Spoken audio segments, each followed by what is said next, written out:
Good morning and welcome to the morning news on TV3 Newday. In the headlines, minority demands prosecution of BOG governor and Gold Board CEO if investigations establish negligence in Gold Board alleged losses. ECG workers begin nationwide protest against government's decision to appoint a transaction advisor for the power distributor.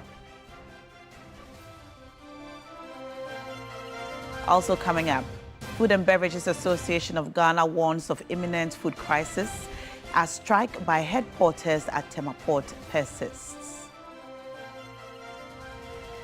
And in sports, former heavyweight champion Anthony Joshua is responding to treatment following a car accident that killed 2 people in Nigeria. Details coming up shortly.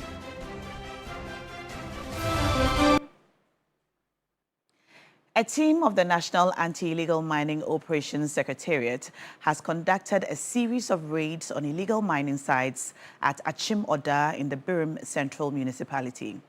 The raids led to the arrest of 5 Chinese illegal miners who were actively mining and washing into the Birim River. 2 excavators found at the site were immobilized.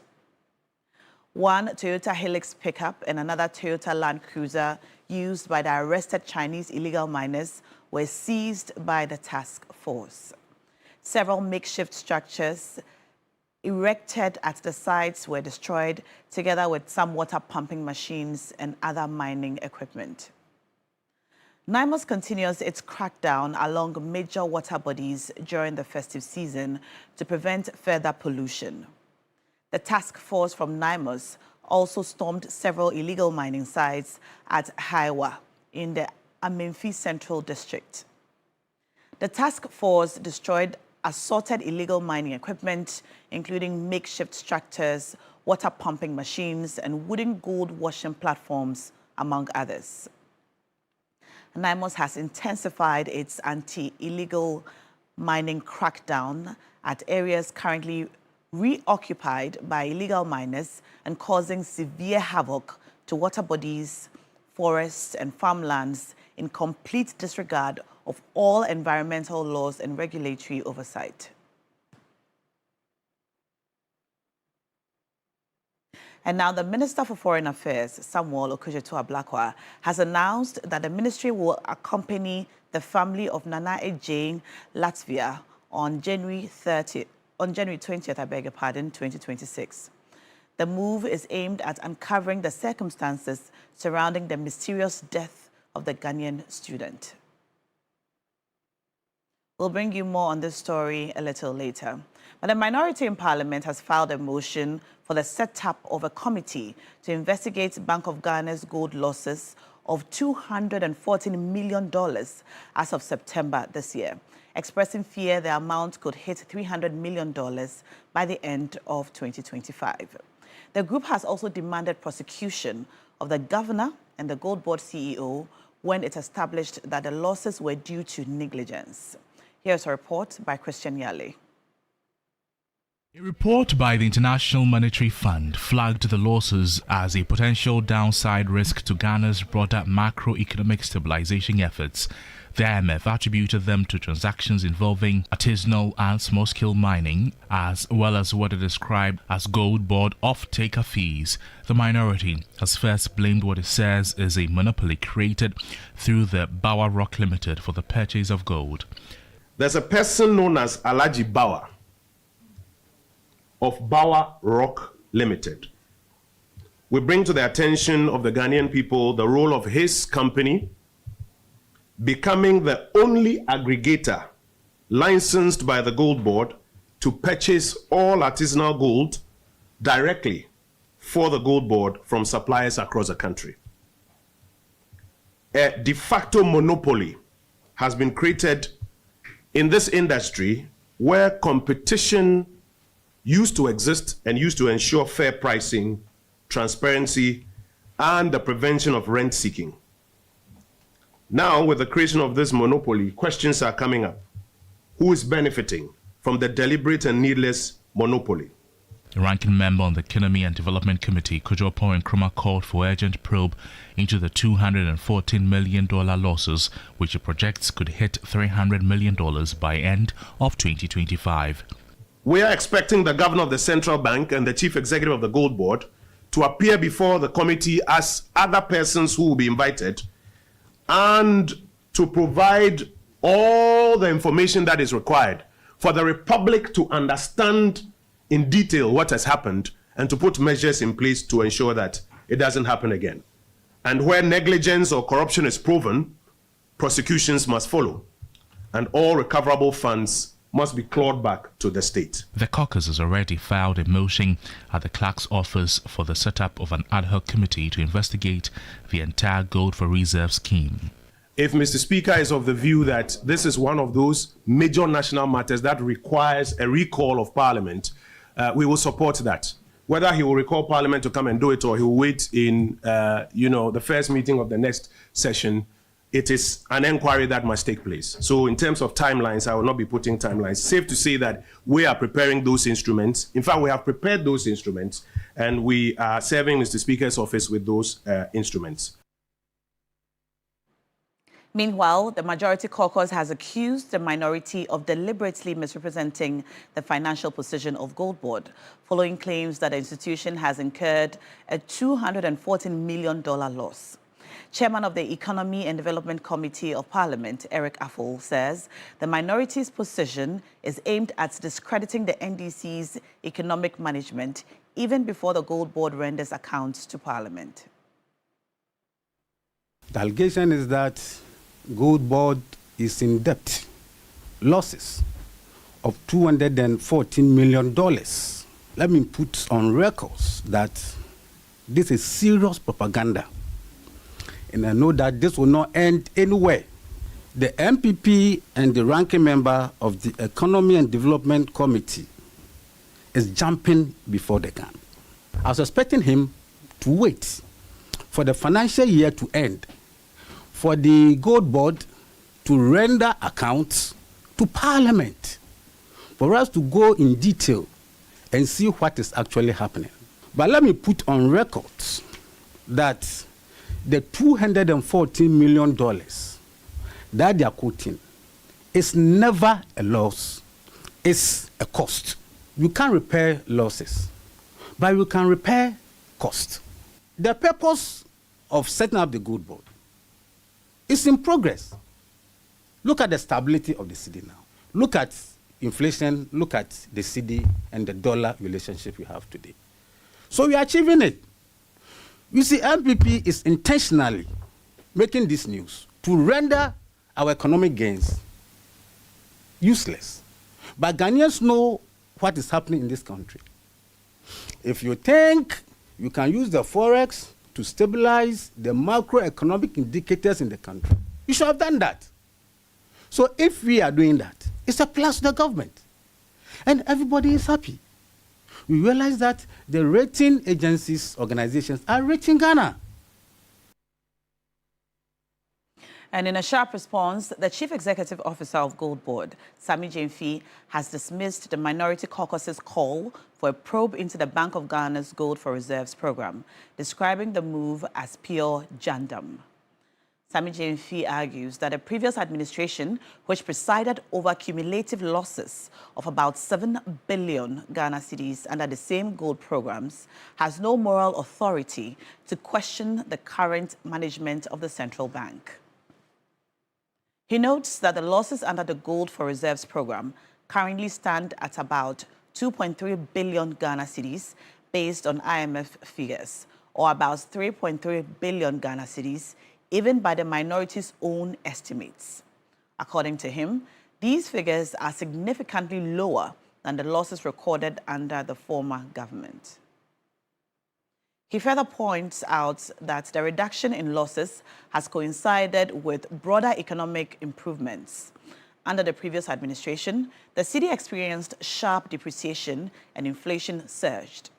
In contrast, the currency has now appreciated by more than 35% against the US dollar, while inflation has declined steadily to about 6.3%.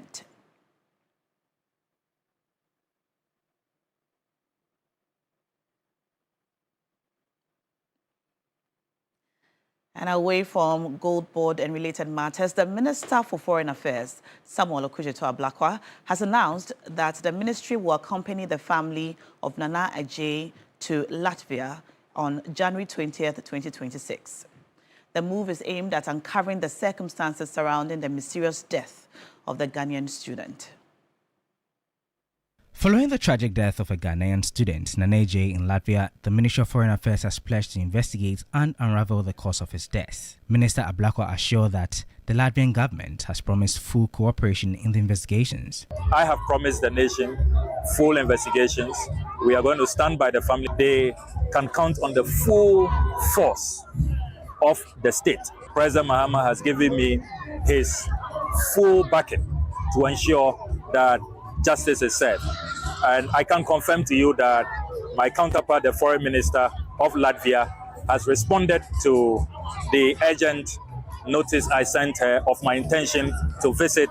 And so on the 20th of January, expect me in Latvia. I'm going to go with forensic experts to assess the investigations. The Latvians are telling me that the investigations are not concluded. So that is good. We want to see where they have gotten to, what evidence they have been able to gather so far. He emphasized that the ministry remains committed to protecting and seeking justice for all Ghanaians living abroad. I have assured the nation that every Ghanaian, everywhere, home and abroad, will have the full support and protection of their government. The Mahama administration prioritizes the lives of all Ghanaians. All Ghanaians' lives matter, and no Ghanaian will be allowed to be ill-treated or maltreated. We are not going to accept that. And now, hundreds of passengers in Takoradi, hoping to return to Accra, to Kumasi and other major cities in Ghana, have been left stranded due to a severe shortage of vehicles.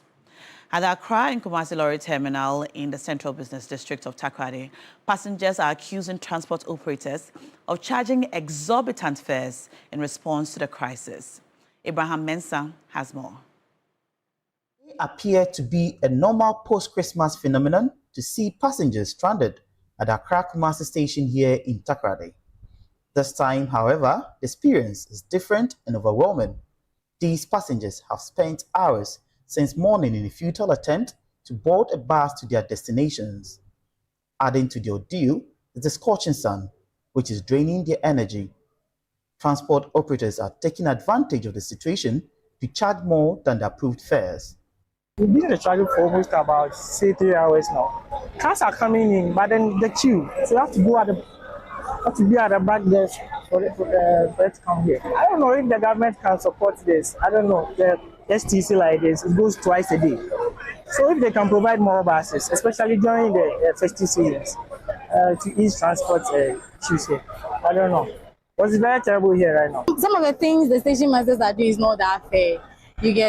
We will be here for a very long time. Others will come, and then like they've already taken some tickets for other people, and you know it's not fair.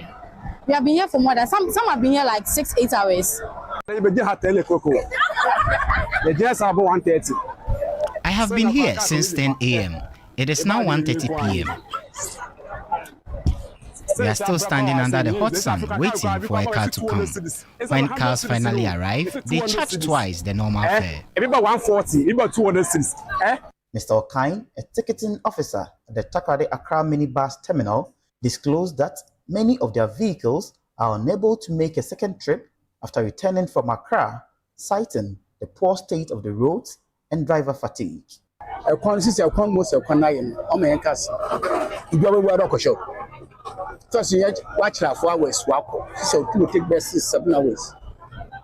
roads are very bad, so we often have to visit the mechanic.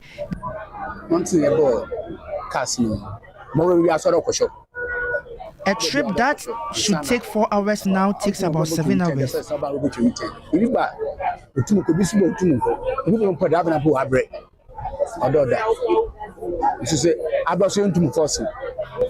The Western Regional Chairman for the Ghana Private Road Transport Union, Joseph Simon Skujo, offered a different explanation for the crisis. This usually happens during festive periods. The number of passengers at one station may not be the same at the other end. The roads are very bad, so we often have to visit the mechanic. Because of the poor roads, a trip that should take 4 hours now takes about 7 hours. This makes us very tired and unwilling to make another trip. Reports indicate that congestion at the terminal worsens daily. Some passengers have had to cancel their trips due to the situation. Abraham Mason, TV3 News, Takrady. And now, the Minister for Gender, Children and Social Protection, Dr. Agnes Namumulate, has affirmed and reaffirmed the ministry's commitment to intensify the fight against gender-based violence in 2026. She says talks are ongoing with the presidency to begin the construction of safe shelters nationwide to provide refuge for victims of abuse. At the end of year Kaya Year Empowerment Workshop in Accra, Dr. Lati noted that sexual abuse, child trafficking and exploitation are being closely monitored under the ministry's mandate. She stressed the importance of continuous public education, describing the interventions as crucial to building a safer and more inclusive society. This is very important to us as a ministry because it's difficult to reach out to everybody at a go. But once they are empowered to know what their rights are and how to take advantage of all the opportunities available, they will be able to help themselves and help others as well. Dr. Lati revealed that in 2026, shelters will be constructed across the country to ensure victims of gender-based violence are protected and supported. We've made some inroads, and we are hoping that the first quarter will see some sword cutting and structures coming up across few areas in the country. Whether it's a trafficking issue or abuse issue, you need to keep the victim safe first. And if it is even a transit quarters, you need to keep the person safe before you identify which community the person comes from or which country the person comes from, for their respective countries to take responsibility. She further disclosed that plans are on the way to reduce the number of young girls living and working on the streets. Very soon be engaging them with the presidency, the various empowerment activities that we've put in place and the plans that we've put in place, will roll them out with them, and then hopefully we'll reduce the numbers on the streets and then get them, because they are hardworking, they are industrious, and so there's no limit to what they can do. Workshop. The ministry also educated head porters on sexual and reproductive health, menstrual hygiene, and financial inclusion. The initiative forms part of efforts to empower women economically and socially while safeguarding their health and dignity. The Food and Beverages Association of Ghana has issued a dire warning of a looming food security crisis if the ongoing labor unrest at the Tema port is not resolved immediately. The association cautions that the country may soon struggle to access essential commodities, specifically rice, sugar, and others, as a strike by porters and head porters has brought offloading of bagged and bulk goods into the country to a virtual standstill. The executive chairman of the Food and Beverages Association of Ghana, FABAC, John Awuni, warned that the delay in offloading cargo at the Tema port is not just a logistical headache, but a threat to the dining tables of ordinary Ghanaians. It has been around for about 2-3 months now, and nothing appears to be done. It is business that are accumulating demurrages, and this is translating into higher prices in the marketplace, because whatever cost that is borne by the business is translated back into the form of higher prices in the market. And this is not an interesting phenomenon. A standoff between port management and porters overcompensation has led to a near total collapse of the offloading of bulk and bagged goods such as rice and sugar. For some time now, there's been a serious undue delays in the clearing of bulk cargo at the Tema port. Apparently, the unskilled workers, the laborers, have gone on strike, and the management are having difficulty in replacing them. So goods that could be cleared within 3 days turns out to be 13, 14, or 15 days.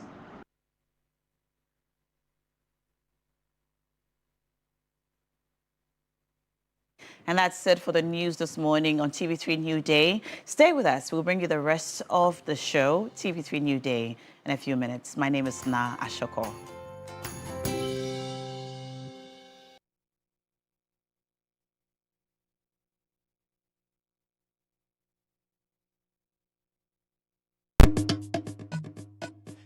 Please, Master, I have told you to use Kojak quality oral care products like the Kojak Charcoal toothpaste for strong teeth.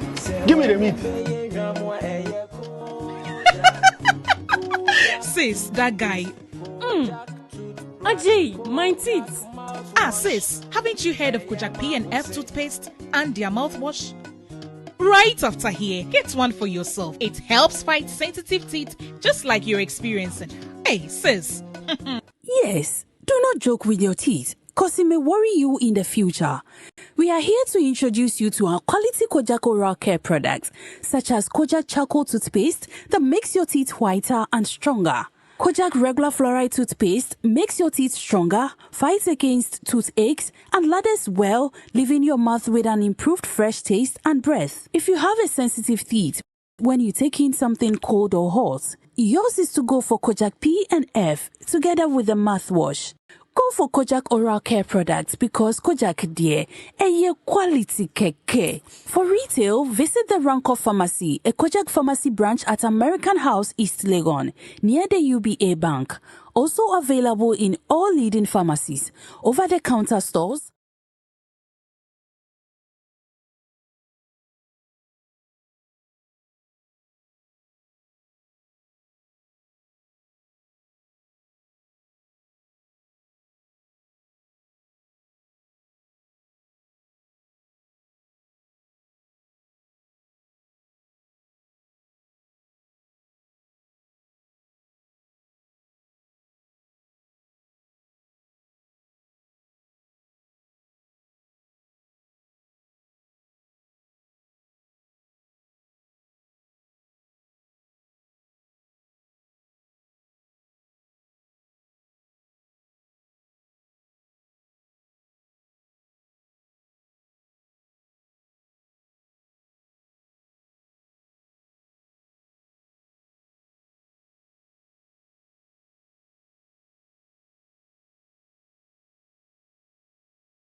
New day. It's just one day to wrap up 2025.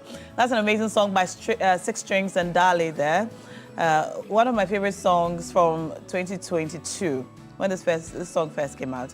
Six Strings and Dali, just do it. Start from where you're standing now. Start from where we're standing now. 2 days to the end of the year. That's start from where you're standing. Right now we are ending. It's a line in the song. So it just goes to say, like, you don't. So was it this year that you said, as for this year, unless you run away? Was it this year or last year? You don't have to wait for the next New Year to unless you run away. Unless you people run away. But this year, what was it? This year, I don't get it. You no get. Okay. It means I feel. How's the year been for you? What's the meaning of that theme, though? Unless you run away. Oh, you've forgotten. Unless the tough times that you were having, you forgot it. From 2023, post the IMF and the haircuts and all that. Unless you people run away. Yeah. DDP times. But this year, you didn't have a theme. No, like so we're surveying, you know, we're checking. Like we check so things. So what is your theme retrospectively? Fantastic. You know, after looking back at the year, what theme would you assign to the year? This year? Yeah, because we need to say it well. Theme. Give us a few minutes. But Roland's most prominent statement throughout the year has been, what's trending? What's trending? Oh, he's always asking what's trending. Every day, with a mischievous tone. Oh, he's always asking what's Facebook. trending. Oh, on Facebook. And he gets a minimum of 600 comments under those posts. When he says what's trending. Yes, I really don't understand. But who are fans for Facebook? I tell you. And TikTok. I think I need to be doing TikTok content. When I post your videos on TikTok, the kind of comments that you get. And many of your fans were hoping that you would have known how to dance by now, but I'm fat. 2025, I'm fat. Not 26 now. So I try to learn. Okay. So I talked to, is it DWP? Yes. So their lead manager, and then he asked me to come for rehearsal. Oh. But I didn't have time to go for the rehearsal. So you know, you should start small. Join Afronita's one is for children. That one, they will show you the very basic. So I should go and dance, children's dance. Very basic. You know, sometimes the disrespect that I get on the show, even though I'm the grandfather among all of you, I think that it doesn't really smack of a dent on my integrity. Roland, you know we love you. But also my credibility. You know we love you abundantly. And it's really unfair. Among all the things about privatization of ECG or appointing a transaction advisor and all the things that are happening with Gold Board and all the things, I think what took... but a lot of things have happened this year, pal. Yeah, what took the toll out of me yesterday was the accident that Anthony Joshua experienced in Nigeria. And to think that, you know, you're coming to your home state or your home country, you just want to, as we call it, just comb through or just pass through, and you have 2 or so of your compatriots dead. Yeah. I have to say that it will be the most tormenting memory for that young man, not only as a legend when it comes to boxing, but his own affiliation to his other country, which is Nigeria. So I know he'll always be having a lot of flashback if the thought of he wants to return to Nigeria comes to mind. It's very sad. It's going to be a very tough recovery for him, you know, because you are not okay yourself.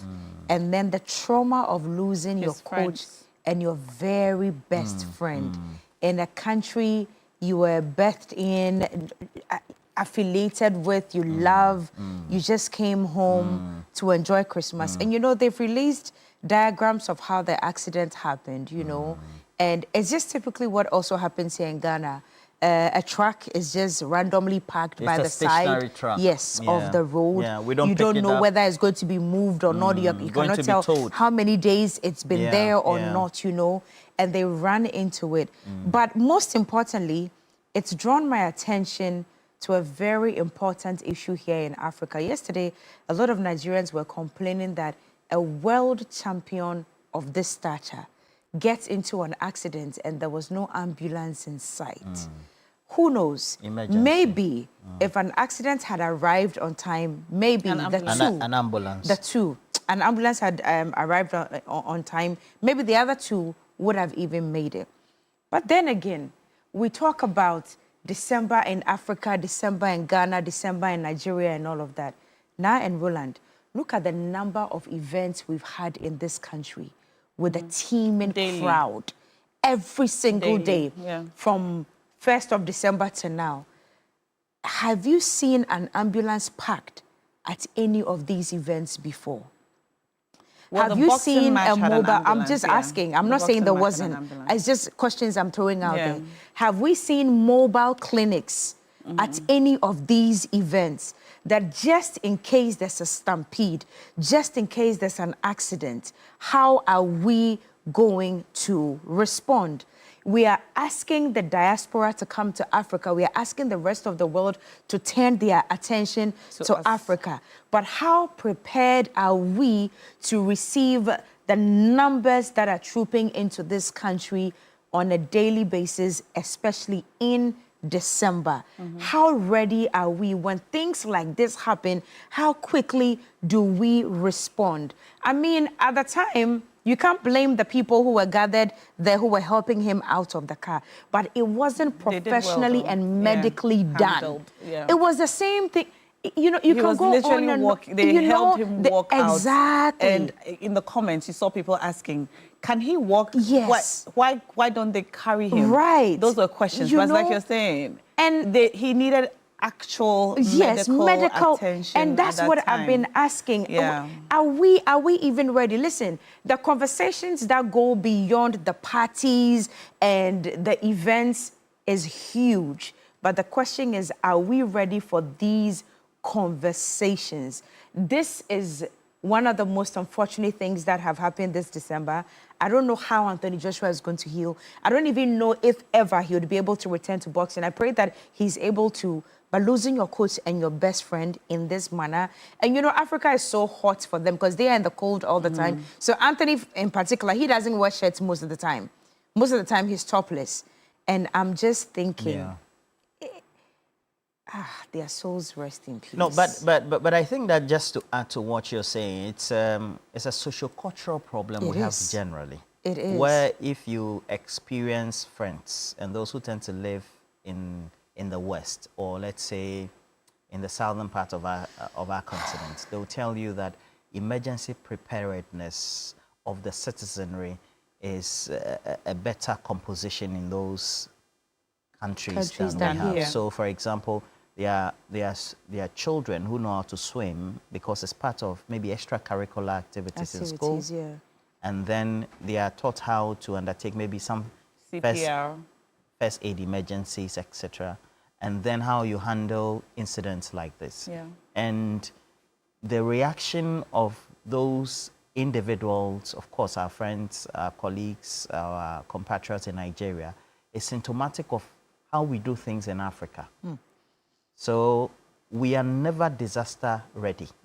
And that is why when I believe the first disaster struck in my living memory as a young man, the tsunami in Japan, or the rest of Asia particularly, we saw people kept asking if we had, let's say, typhoons, cyclones, or anything like that. Tsunamis, earthquakes that tend to happen in other parts of the world very often, happening in Africa, would we survive? Don't go too far. A PAT happened. You remember?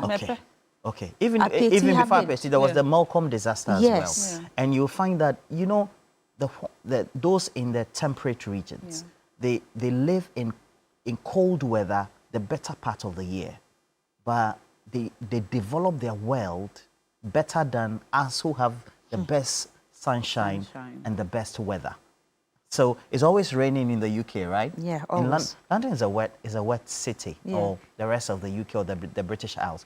It's a West Isle, but at the end of the day, they are wet all the time, but they find the technology and the time to develop. So we keep asking, you know, and we go to some of the best schools with them, those who take those same decisions. And when we come back, when we brag, I was a top A student. Or abrofon nimshwe. Monya nanako. Do you understand? Amele noko. Then we brag about that. But when it comes to us, wherever we find ourselves in leadership, whether it's political leadership or supervisory leadership at the corporate level or at the community level, we tend to do the worst of decision making and then taking the discretion when it comes to what we need to do. And so it's a problem. I mean, we've been talking about this for decades. So when people ask me on the time, I say, oh, this thing, you know, it never will be, you know, but I mean, it's and symptomatic it could happen of to anybody, you know, whether you're rich, poor, or whatever, it could happen to anybody. And until it happens to you, you probably not see the importance of making sure that there are enough ambulances in the country, that there are enough mobile clinics around when events are going on, that there's enough security for every single human being wherever you are. Until it happens to you, you probably will not think about it. You think it's a problem for government, or you think, no, this one there, poor people. No, or it's just the poor people who go through this. How much money doesn't Anthony Joshua and his two friends have collectively? How much money don't they have? But look at what happened. Yeah. Very unfortunate. It's really very sad. And it's very heartbreaking when you watch the videos and see the number of people who masked up taking videos of their lifeless bodies. It's crazy. It's another thing that's crazy. We need to be sensitive about as a people, because the photos are floating everywhere on social media. No fire service in sight. It is the world we are in now, unfortunately. It's a world we are in now, unfortunately, where we are in a hurry to put out content without caring or, you know, having consideration for the sensitivity of the situation, because we've seen so many different angles. So many angles of their lifeless bodies on and they quickly just posted, you know, and it's out there. It's very something. It's something we do all the time. Yeah, it's unfortunate. That's unfortunately the world we're in now, where we're in a hurry to put out content. And there are some videos that are taken from like a wider angle, where you see the crowd. Everybody in the crowd has their phones up, and they're filming him as they're trying to remove him from the truck. And he was, at that point, you could see that he wasn't, I don't know if he was traumatized. You know, he wasn't quite himself. Yeah, he wasn't. And he lifted his head up, and like just a pool of people, cameras, you know, in his face. You'll be confused. That is what broke my heart when I saw the video. Like, you can imagine the trauma and what he must be thinking at that time. And if the families of his two friends would see these photos and videos, everyone on social media. Well, there was a tweet that was making the round yesterday, and it got a lot of reactions yesterday. It's from a gentleman with a handle named the General Snow, and he says, no matter how rich you are individually as a Nigerian, and for that matter as an African, we are all collectively poor, very poor. You only realize this during an emergency. A fire breaks out and there's no fire service. An accident happens and there's no first aid, no ambulance, no system. Today, a world boxing champion like Anthony Joshua was involved in a car accident and not a single ambulance showed up. Someone that rich and globally known. People only gathered around him and made it look like a carnival. No safety measures, no trained response, just chaos. And it runs across Africa. Everywhere in Africa. Every day. These things happen. We're just not disaster Elsewhere ready in the West, a little accident happens, Roland. The ambulance is there, fire service is there, the police is there. And I ask myself, cordon off the area. Listen, you can't even come witnessed close. a tiny weeny accident in my area in New York, and the number of public service people that pulled up for that small accident. I said, hey, this country, you people are serious. And then they get there and they're asking you, if you can respond, blink and let me, you know, if you can hear us, blink and let's see that you can hear us. Are you okay? They're asking you. You are here, they're asking you to get down from the car. Oh my God. It's not funny. It's not funny. They will tell you to not move, but if you can hear them, just blink so they know that you can hear them. And they're telling you that you're going to be okay. It's a very terrible accident, though. But they're telling you that you're going to be okay. Everything is going to be fine. Just stay calm. You know, even the way they talk to you, you will refuse to die. Well, this is a country where we lash pregnant women, so that they push. But it's you know, when things like this happen and we have these conversations, we hope that it doesn't end at having the conversations only. But this is not the first. But the other part is the truck that found itself on the road, and we find those incidents in Ghana. Oh, baby. I remember I was working with the Jospon group, you know, Zoom Lion and the rest of them. We wanted to introduce a toll levy so that the stationary trucks will be taken off the road. So people don't run into them, because our roads are not lit. in the night. And I can tell you, for many of the individuals who love traveling at night, which is not a bad thing, because the roads are not lit, it also means that you put your life in jeopardy as a result of the decision that you want to travel at night, which is the most comfortable time if you're rested enough to be able to travel, because the assumption is that I have a freeway. And so when I want to exhaust my speed limits in the car or on the road as prescribed, I will be in a good state to be able to drive to my destination on time. But herein, we have a constant feature on our roads where stationary trucks, particularly articulated or long trailer trucks, packed with goods on the road with no insignia or safety sign telling you that you have to be aware that I am parked there. I witnessed an incident recently using the Borteman Road, from Borteman to the School Junction Road, and the car was parked there. And I didn't know, I was at dawn, I was coming here. I didn't know until I saw two individuals doing like this, just waving. And there was nothing, no safety. No triangle, nothing. There was even, they usually will put 4-gallon and put a safety vest. Sometimes they'll just put leaves over there. Safety vest. So you see some reflective 2 lines. So you don't know what it is, but you know that's, and it keeps happening all the time. And as a country, we tend to have a pushback when policy initiatives are supposed to be undertaken to improve our lives. You know, and but what can we do? It's a very sad moment, because we also have had our own disaster over the year, right? We've had the helicopter accident crash that happened. We've had the incidents involving high-ranking officials, normal people, etc. And it's only those times that we tend to highlight those ones. You can imagine what ordinary Ghanaians and Nigerians go through if they are not big people. It's difficult. You and I will have an accident. Nobody will mind. And even in this instance, now it tells us that you can be big, but you can just die in a minute because the systems do not work. Response teams are just unavailable to the citizenry, and it's very sad. This morning, I don't even know what the Good Morning segment should be. I don't know what questions we should even throw out. Well, if you have used the motorway over the last 2 days, what Roland was just saying... The reconstruction? No, not the reconstruction, but the number of trucks parked over there. Parked on the highway. I've had to go out of Accra a couple of times using the motorway this December. And the number of the trucks on the highway, the number of trucks, well, you see that now. They managed to put it on the side now. Well, so when I was coming, I saw that there were about 2 or 3 on the side.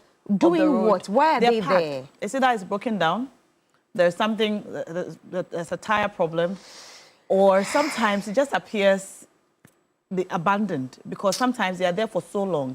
I remember when I went to the Insawam Amasaman Highway for the road construction conversation. The one by Maripoma. The one by Maripoma. It's one of the conversations that I had with Engineer Mahama, because we saw that there were trucks on the highway which were just there. So I asked him, how are you going to move these trucks? Why are they here? He says, well, some of them, they just get there and they park, they stop. For what? Yeah, they stop. Just like that. No. It's for... And you will see whoever come and offload whatever goods they have from the trucks in the middle of the road. And, you know, as a road user, you think it's probably broken down or something, but they've actually parked in the middle of the road or wherever, on the side of the road. And like Roland is saying, the roads are not lit. So if you drive at night, you're putting yourself at risk. You will run into them. And we keep reporting the number of accidents, 13,000 road accidents in 2025. You know, the numbers just keep going up. And the things that cause the accidents, from the absence of street lights, traffic lights not working well, trucks parked in the middle of the road, irresponsible driving, texting and driving, we keep talking about them, and yet they remain conversations. I think for our morning conversation, we can ask whether, as a country, a continent, we're disaster ready when it comes to all the incidents that we're highlighting and the narrative that we're posturing this morning. It's very critical for many of us, because just yesterday, Delight told me about an incident that she experienced when she was traveling. Was it from Nalerugu or the northern part of the country? It was an accident that just happened in the night. There was a collision and she witnessed it. I was coming. This one too was parked. You run into it. You know, and it happens all the time. Nobody cares, unless maybe the person is a big figure, you know. I've got the figures from the Ghana Road Safety Authority for 2025, and this is from January to August 2025. So even this last quarter has not come yet, but there's been a total of 9,626 road traffic crashes from January to August 2025. These crashes involved 16,348 vehicles of all categories, so private, commercial, motorbikes, cycles, and all of that, resulting in 12,894 casualties. 1,937 fatalities or deaths have been recorded, and 10,957 injuries. This is a lot. As indicated in the infographic on the right, cases reported, vehicles involved, persons killed, persons injured, and pedestrian knockdowns all increased by 11.2%, 11.6%, 20%, 10.2%, and 8.1% respectively from January to August 2025 when compared to the same period in 2024. So it means that in 2025, we've had more accidents than we had in 2024. Terrible. Okay. And if I may just add, main causes: overspeeding, fatigue, human error, overspeeding dominating, especially high traffic regions like Ashanti, pedestrian knockdowns, 1,300 in the first half of the year, motorcycles frequently involved, and this is the saddest part, economically active individuals between 18 and 45 years old represent many of the victims, averaging 6 to 8 daily deaths nationwide. What are we doing for big issues this morning? Nationwide. Well, we're going to go into the ECG privatization conversation and also the $214 million loss to the country. So is it loss or cost? Which one is it now? So that is the debate. The minority call it a loss, and the majority say it is not a loss.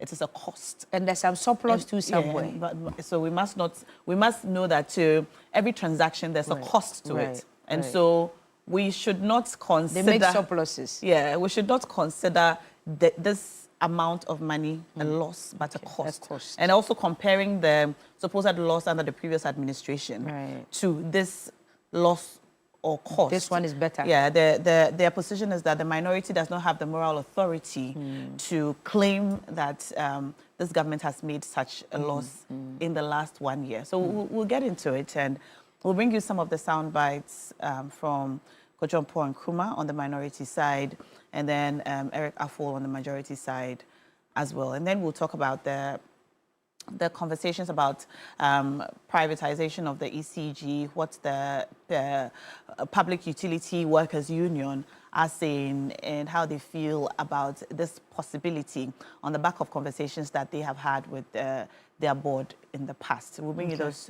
two conversations, but we're getting into this morning now. Yeah, let's talk about road safety, and we're just asking you, how safe do you feel on our roads here in Ghana, especially during the festive season? Call us, let's know what your thoughts are. The phone lines have been activated. Welcome to This Morning.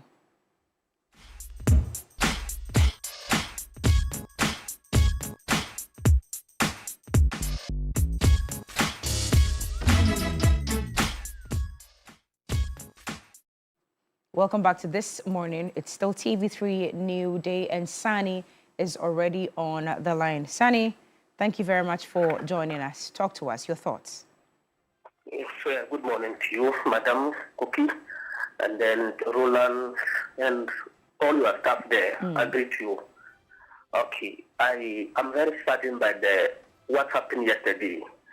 Anthony Joshua is my man. I always follow him. The day that I got to know that he is an African, especially Nigerian, I started following him. Okay. So to get that, he has found himself in this kind of accident yesterday. I couldn't even sleep. I couldn't sleep because he brought his friends to have the feeling and then the atmosphere of Africa. Yeah. And then this is where it has ended. So I pray that God, have mercy on their souls, and they also heal him for us. That is Anthony Joshua. Okay, and then like you said, you see, Africa, we have a clear problem with regard to our road management and all that. You see how the trucks are packed. It is everywhere like that in Africa. You see, and then overspeeding. Eyewitness report has it that the driver was overspeeding. The driver, who caused that accident, he was overspeeding. So when he was overspeeding and that thing happened, he couldn't even save the people. So this is very, very unfortunate. This is some of the things that we need to look on. And you see, I want the governments or the presidents of Africa to improve upon our roads. Look, the money that we are losing, in corruption, okay? The money that we are losing in corruption and then conflict prevention and all of that. If they use this money, I believe they can improve upon our roads. Construct good roads and all that. But you see, we just allow some avoidable accidents to be occurring every day on our roads. I think it doesn't speak well for Africa. So once again, I wish them well. I wish you speedy recovery. And then those who have lost their family members, may God give them that kind of, temperament to accept the age. Thank you very much. Thank you, Sani, for your time. Also, be careful and be safe out there. You can also call us. Let's know how you're faring this festive season. Have you been safe on our roads? And most importantly, how safe do you feel on a daily basis? Another caller on the line. Hello, good morning. It's TV3 Newday. Good morning. Yes, good morning. Your name and where you're calling us from? Yeah, my name is Abai, calling from Ashaiman. Abai, talk to us. Ashaiman is also one very crazy place when it comes to driving and trucks parked by the road. Be careful, we are here. Be careful. I know you are here. That's why I turned. Be careful. We are here. Be careful. Abai, know how to talk. Abai, talk to us. You be true, cause is here. Adama de you papa. Lola de tell you no. Hey. On the kind of situation you won't watch Adama. Like, how do you guys live there? Lola no suma experience can be not bad. Yeah, it is. I've been there before, it is. But Roland turned out please cut this caller. The caller is revealing our secrets. Cut this caller. Wow. Because the way chronicity there's a nickel won't be brave. Anna, a finance fire. Oh, a fine now, what I'm a promoter. And a dready for so I quite a fan. Yes, a daddy for fine into who will be our own drive who are Tamada. My sister, very difficult amount there. Who bet me a drive your back, Tama from Makata, especially from traffic, air market to Munuene. A daddy for no Archipano MC, Atama MC now. Na clear why not being said or Beckler or Murphy, a fine summa, but Christmas way, who said the way I come. I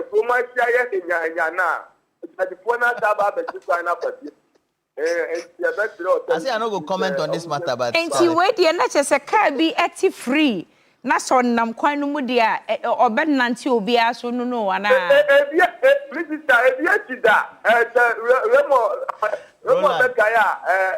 Roland Betaya ebiesi wo atama traffic order ama car be fairly break na o share Kanu Kia, our follow the fairly break. FTC, I think the Roland, your witness, I was dying.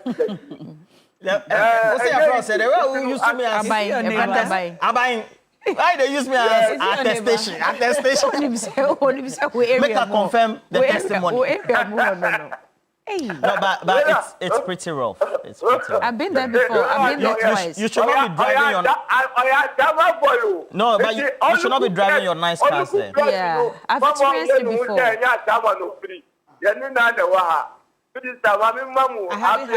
haven't had the pleasure. It's amazing. I haven't had the why are there spending time in Ashaiman? Why are there? And I'm happy that you got through today. Abayko. No, but you yeah. Also, I reveal secrets. Oh no, but you can only drive there maybe after 11 p.m. I've tried it before. You know where? Is it really that bad? You know where Stoneboy No, store because they are is? no respecter of rules in a way. So it's Obia and Phiobia, they take the law into their own hands. Yes. Yeah, by the time I came back, my car was just something else. And I told myself, I'm not going to lie. Okay. You know where the Beam store is? Shall I give them water? Because the thing with it... It's okay. I'm not going to talk again. It'll be cool. Well, Haji Alima has joined us on the phone. Let's talk to Haji. Shalipa, you make her the sweat safe. Yes, good morning, my sisters. Hey, Haji. Hey, Medina is another place. It's so great to hear from you, Haji. Medina is another place. From Medina is post all office right. to Zongo Junction. Medina is all right. Medina is all right. But yes, Medina is a junior brother of even a granddaughter of a grandson of Ashama. No. Medina is all right. In terms of traffic on the road, human traffic, lorry traffic, Ashama is a grandpapa. Seriously. I thought we were discussing something must be done about it. Something must be done about it. Ajia, good morning. Yes, good morning. Please go ahead. What's your comment? Why are you so uncomfortable when Ashaman is mentioned? My comment is also about the road traffic and the way our road network is in Africa, especially in Ghana, because this is where I am. That can say, baby, I want to So, in fact, our road network in Africa, when I heard of this accident there, my heart beat. In fact, I thought it was in Ghana. I said, hey, Iradi, Sharaf just brought some boxers in Ghana to come and do these boxing things that we did. Ya Allah, I hope it is not Ghana. Then later I heard that it's not Ghana. Anka, the boy is finished. Anka Yamu will finish him. But what do you even mean? though it is in Nigeria, it's a sad story. Africa, our road network is not good. But you know what is worrying me? What? As we know that our road network is not good, when you are walking on the road, this police siren, sometimes they will do siren at your back here. If you are driving, your heart will just beat, and then you'll be confused. You don't know where to pass. They'll do this siren while there is a huge traffic on the road. So if you do this siren, maybe if you want us to shift for you to pass in the middle, the road is just tiny. If you try to shift, you might fall in a hole or something. And these people want you to shift. That thing, we should regulate that thing now. It is not the best. You see that when these big people are passing, they say, they want you to keep them road, to keep them way. In the traffic, they want you to keep them way. This thing I've been talking about it. About Medina, you see our main road, the whole main road from Shashi to Adenta, you only get a bus stop at Reef Junction. The whole of Zongo Junction, there is no bus stop. But when people will alight at Zongo Junction, when you stop there to alight people, policemen will be arresting the drivers. So, in terms of this, I don't know what they want the drivers to do. So, please, I'm appealing to the authorities. His Excellency John Dramani Mahama, you are doing all. Please come to Medina Zongo Junction. Let your people come and survey there. Our road is big, but it's very congested. Very, very congested. So we need a flyover. Medina Zongo Junction. Medina Zongo Junction. We need a flyover. A flyover like that of the flower pot. Else, Medina Zongo Junction, it will come to a time. What do we have at the Zongo Junction? There's the footbridge. There's a footbridge for pedestrian. The footbridge that was built like you are going. But they don't use it all. They don't use the footbridge in Medina. They still cross the road. Long. My sister, it's too long. Before you climb, it's too long. You see? But there's a history to that footbridge because it was an afterthought. It was not part of it.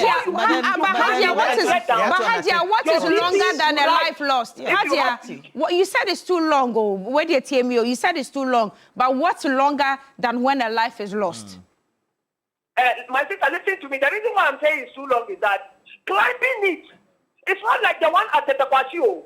The Tekwashio road. Climbing it is very easy. I use it, so I'm familiar with it. So the bending, meandering nature of it. I jog on that footbridge. So that. I know that it's long. It is not good at all. But it is difficult, you know, as a driver, when you get to the traffic light, to see mothers and their little children, sometimes Crossing. 6, trying to cross the road at the traffic light. Old women cannot climb it. Yes. Old men and old women who are suffering from their knees, the road are they not don't want old to men climb. and old women. It is They are very, very, young, very able-bodied punishment. people who are crossing the road. But Ajia, thank you. Thank you, Someone to come Ajia. and talk about it for us. Thank you, And they Ajia. are creepy people. They are creepy people. If you don't like, they will creep. Yes. Ajia, thank you, Ajia. take your time. I see what Ajia is saying because I see it happen. Yeah. Sometimes you see the task force. I don't know if it's the police. There's a task force trying to who whip actually people, try to whip people, who try to scale the you know, there's a median and try to cross the road at the traffic lights, even though there's the flyover. It is true that the flyover is long.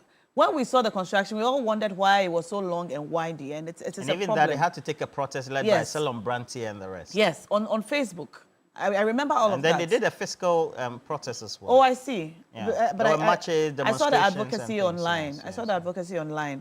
But the problem is that if you keep crossing the road and the accidents keep happening, there was an accident not at the Medina intersection, but near the senior high school. Is it the West African Senior High School? The senior high school just up the road, which led to a lot of us in the neighborhood deciding, at that time I lived around there, deciding to use the footbridges.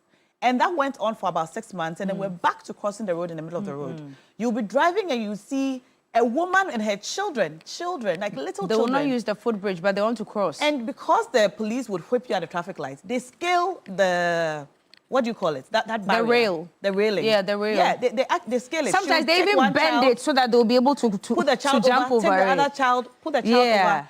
And as a driver, every time I see it, I just wonder, do you really have to put your life at risk like this? Because you don't want to take a long walk? Africa cry. You know? Anyway. They're for US. Anyway, no, I mean, if here, you're watching us and you do this, you know, it's something that we need to stop. If you're watching us and you do this, you need to stop. And the motorway, now when you're using the motorway, the number of people who cross the motorway, it's scary.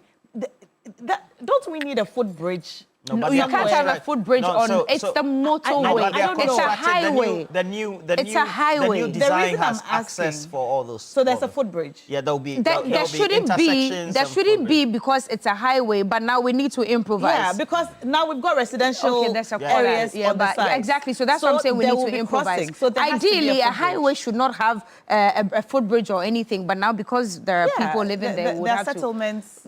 Good morning. Welcome to TV3 Newday. Another caller is on the line. Hello, good morning. Hello, good morning. Did we lose him or her? Hello, good morning. Hello, good morning. Okay, all right. Good morning. This is Mosquito Junior. Mosquito Junior. Relax for us, eh? Yeah. Oh wow, are you about to bite us this morning? Sorry. Don't bring us malaria. Don't bite us to bring us malaria. You don't bite. We always speak the truth of the matter, but you don't bite. Then we are listening to you, Junior Mosquito. Thank you. Yeah, first of all, I want to greet our chairman, the Wu, and then Kamamuta. I want to greet all NDC members across the left and Mosquito, where are you calling from? You didn't tell us, so you only mentioned the names. I'm calling from Tamale.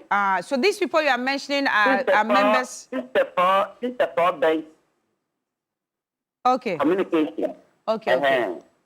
Yeah, I greet you yourself and all TV3 members. We take up. Yeah. I also pray and sympathize with Mr. Joshua and then all those who had this accident and lost their lives. My condolences to all the families.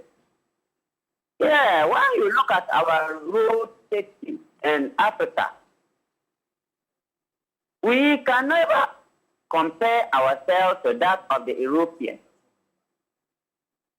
When the Europeans, you see a motor rider riding on the pedestrian road.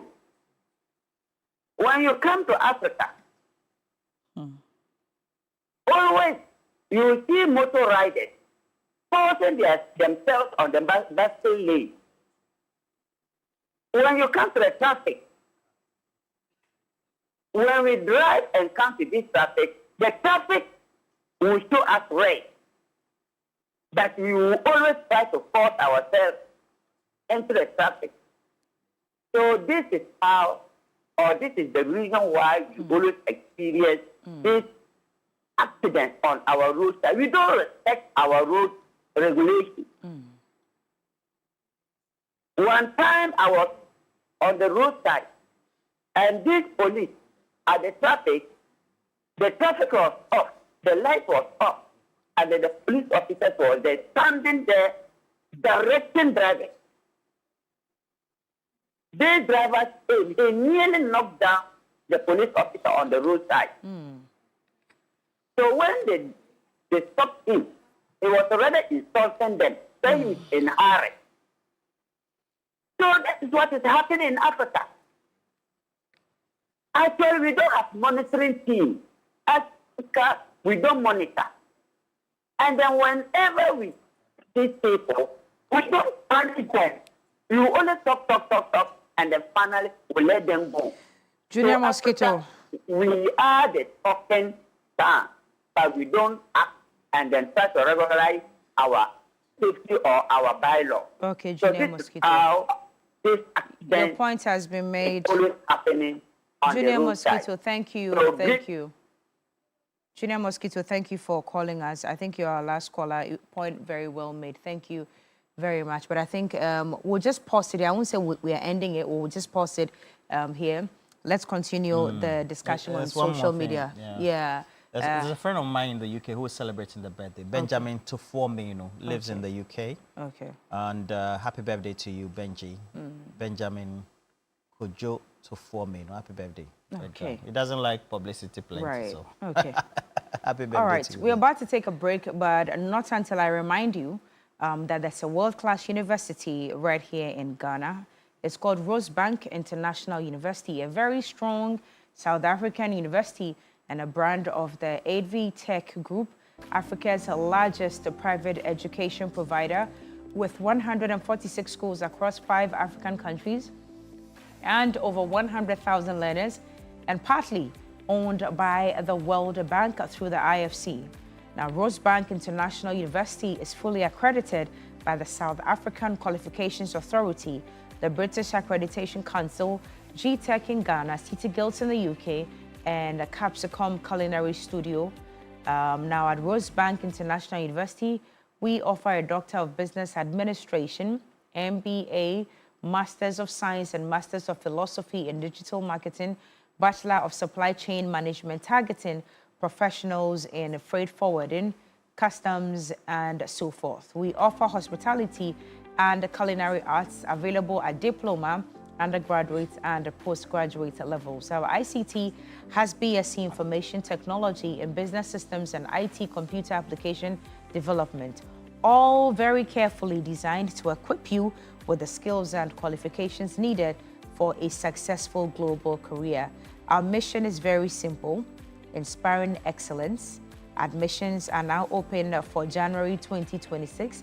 You can visit our modern campus at Airport Commercial or Perbia House here in Accra, or you can also apply online at www.riucedu.gh. Rosebank International University, building global citizens. All right.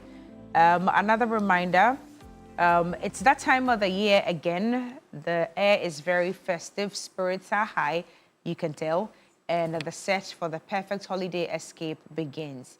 This season, South African tourism invites you to come find your joy right in the heart of South Africa. South Africa is opening its arms with warmth, sunshine, and unforgettable moments, whether it's a family getaway or a romantic retreat or an adventure with friends. The romantic retreat is for Roland. And the adventure is for you. And the friends is for me. Those of us who are still gnashing. And an experience just made for you. Taliba, we don't even have the leave days to even go. The I'm year telling has you ended. something, La. On the 1st of January, Roland is going to South Africa on a romantic retreat with his wife. This is inside information.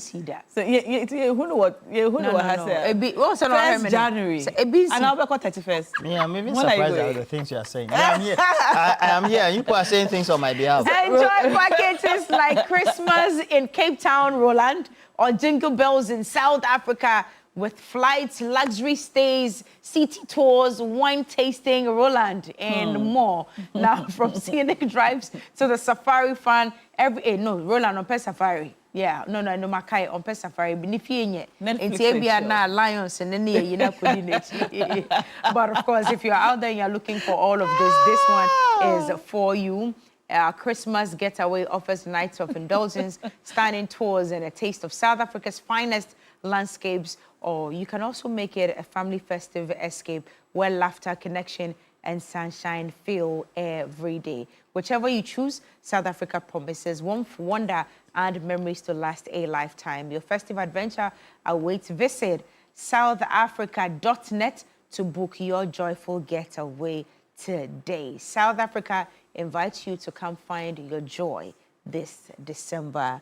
And as indicated by Na, Roland is leaving tomorrow with the family. With his wife. Later. Or with his wife. With his wife. Okay. No kids involved, No. right? You don't know that when it comes to love and family, Roland is always quiet. Romantic. He would never comment. Secretly romantic. Secretly romantic. You will not go for break. I beg massage and make us. Massage Yeah, and they make hear you us put the talk trip. Which trip? Sunny South Africa. Anyway, when you go, please don't do the secret thing you do. You don't take pictures. You don't take videos. I take pictures. We don't see anything. I just don't But post. you keep them They are just on your his camera phone. roll. Let's see your romantic side, Roland. Well, we'll be right back with more on TV3 Newday. Stay with us.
And you're welcome back. You're watching TV3 Newday. It's now time for Big Issues, where we talk about the major news stories making the headlines and the things which matter to you the most. Now, this morning, you know you can be a part of our conversation by sending your messages under our Facebook live stream. I'll be happy to read them as we go. So go to facebook.com and then search TV3 Ghana. You'll see the live stream on there, and you can send messages there. That is how you can participate in the conversations which we'll have live on the show this morning. Also, if you haven't cashed out, you want to do so now, dial *439#. That's the number to dial to win this morning if you are a Telecel subscriber or an MTN subscriber. By dialing *439#, you can win big on the show. So dial now together. We can do it together. *439#. And then you select option 2 for TV3. And then you can play at least 25, 30, or even 40 times, all right? And that's how you can win big on the show this morning, by cashing out. All right. And so today is the last but one day of the year. The year ends tomorrow. And so tomorrow, you know, Cash Money Cookie has a big jackpot for us tomorrow. But how much she gives us tomorrow would partly depend on how much we play today. So play more today, and then let's have a big one tomorrow. Now, for Big Issues this morning, we're going to be discussing two major issues. The question of private sector participation in ECG and the pushback by the Public Utilities Workers Union, saying that this is not what they agreed and this is not what was expected. Also, conversations about the Gold Board is still ongoing. Yesterday, we saw an address by the Honorable Kojo Nkrumah speaking to the fact that the minority is asking for a probe into the $214 million loss recorded by the Bank of Ghana in its gold reserves program. Now, the question that a lot of us, or a lot of you, have been asking on social media following the comments from Honorable Eric Afful and Kojo Nkrumah, is the difference between a loss and cost, and what exactly does it mean if we say that this money, $240 million, which has been mentioned, is not a loss, but rather the cost of doing these transactions and more. We're going to get into this conversation in great detail.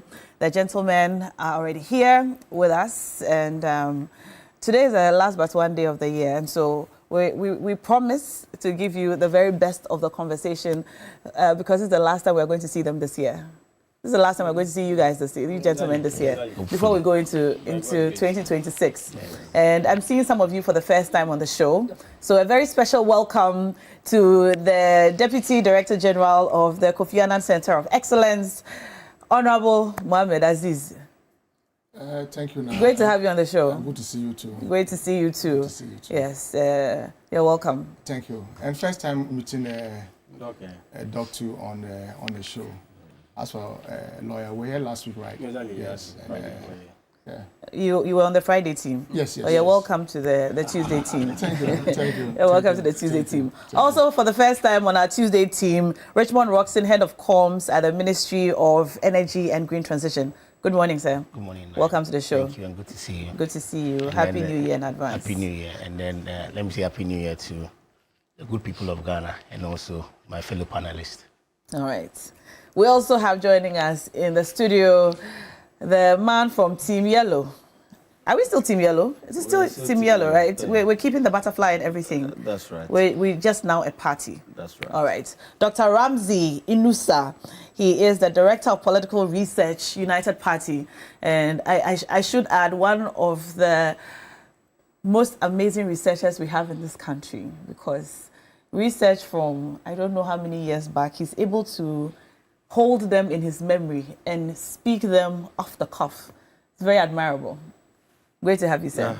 Yeah, great to have you. Great to see you as well. In studio. And Mr. Merry Austin. Christmas to you and my fellow colleagues seated here.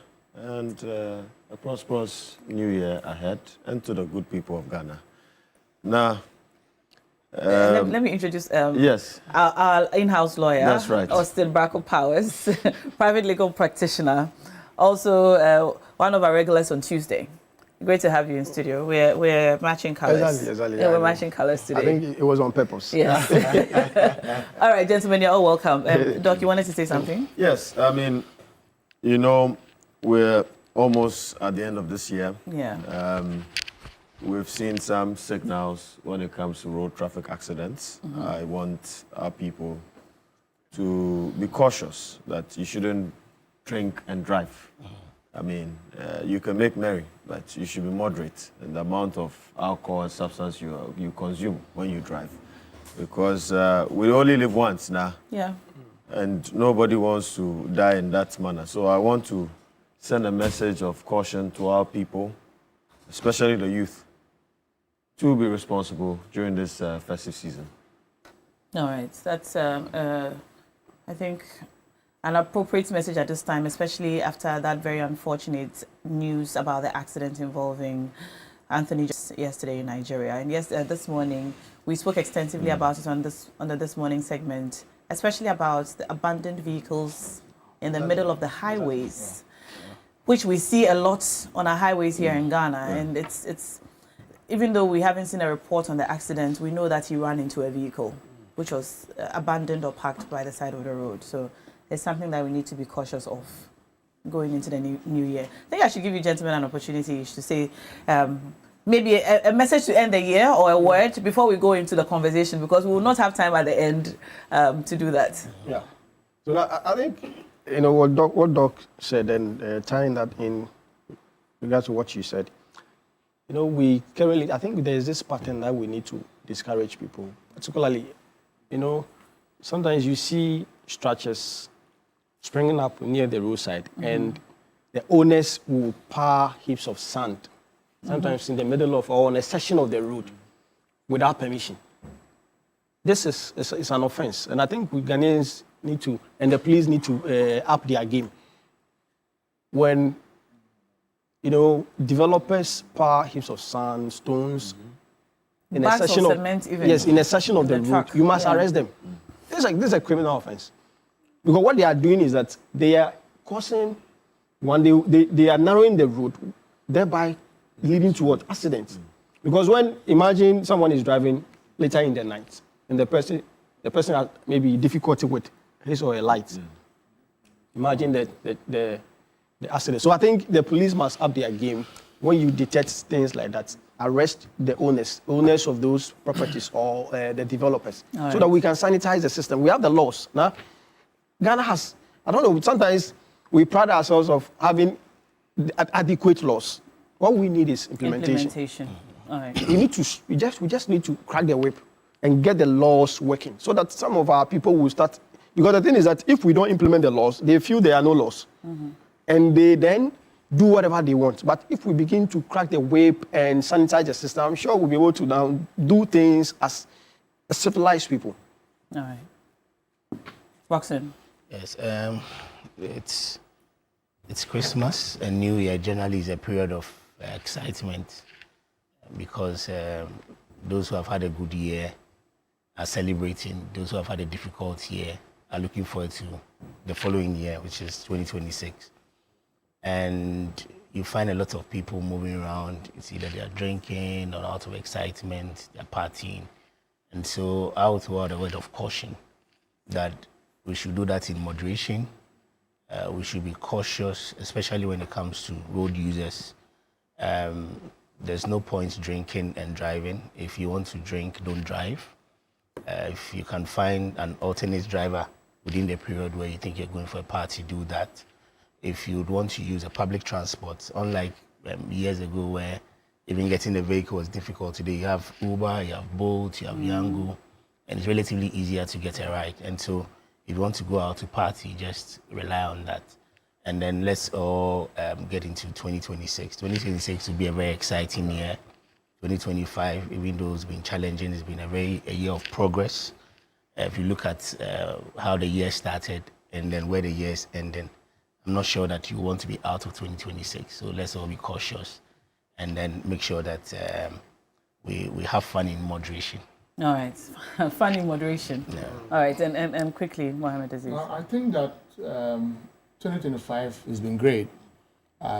We should improve on the good things that we've been doing and tone down on the ills of society. We should recommit ourselves to issues of fighting galamsey, drug abuse, all the things that we think that does not inure to the benefit of our country. We should endeavor to see how we can tone down on them and recommit ourselves to fighting them. And when we talk about resetting a governance, it's not just about what the leader can do. It's about resetting our minds to do what is right and to avoid what is bad. That's the most important thing. All right. Thank you so much. Now, we're going to connect on Zoom with Dr. Nyako, who has just joined us. He's the General Secretary of the TUC, Dr. Kwabena Nyako. Are you with us, sir? All right. We'll come back. We'll come back to you, Doc. But let's take a look and listen to the TUC and the PUWU, the Public Utilities Workers Union, on what exactly the pushback is against the private participation in ECG. We are saying again and again that ECG is not any ordinary company. It's a national strategic asset that should not be compromised with.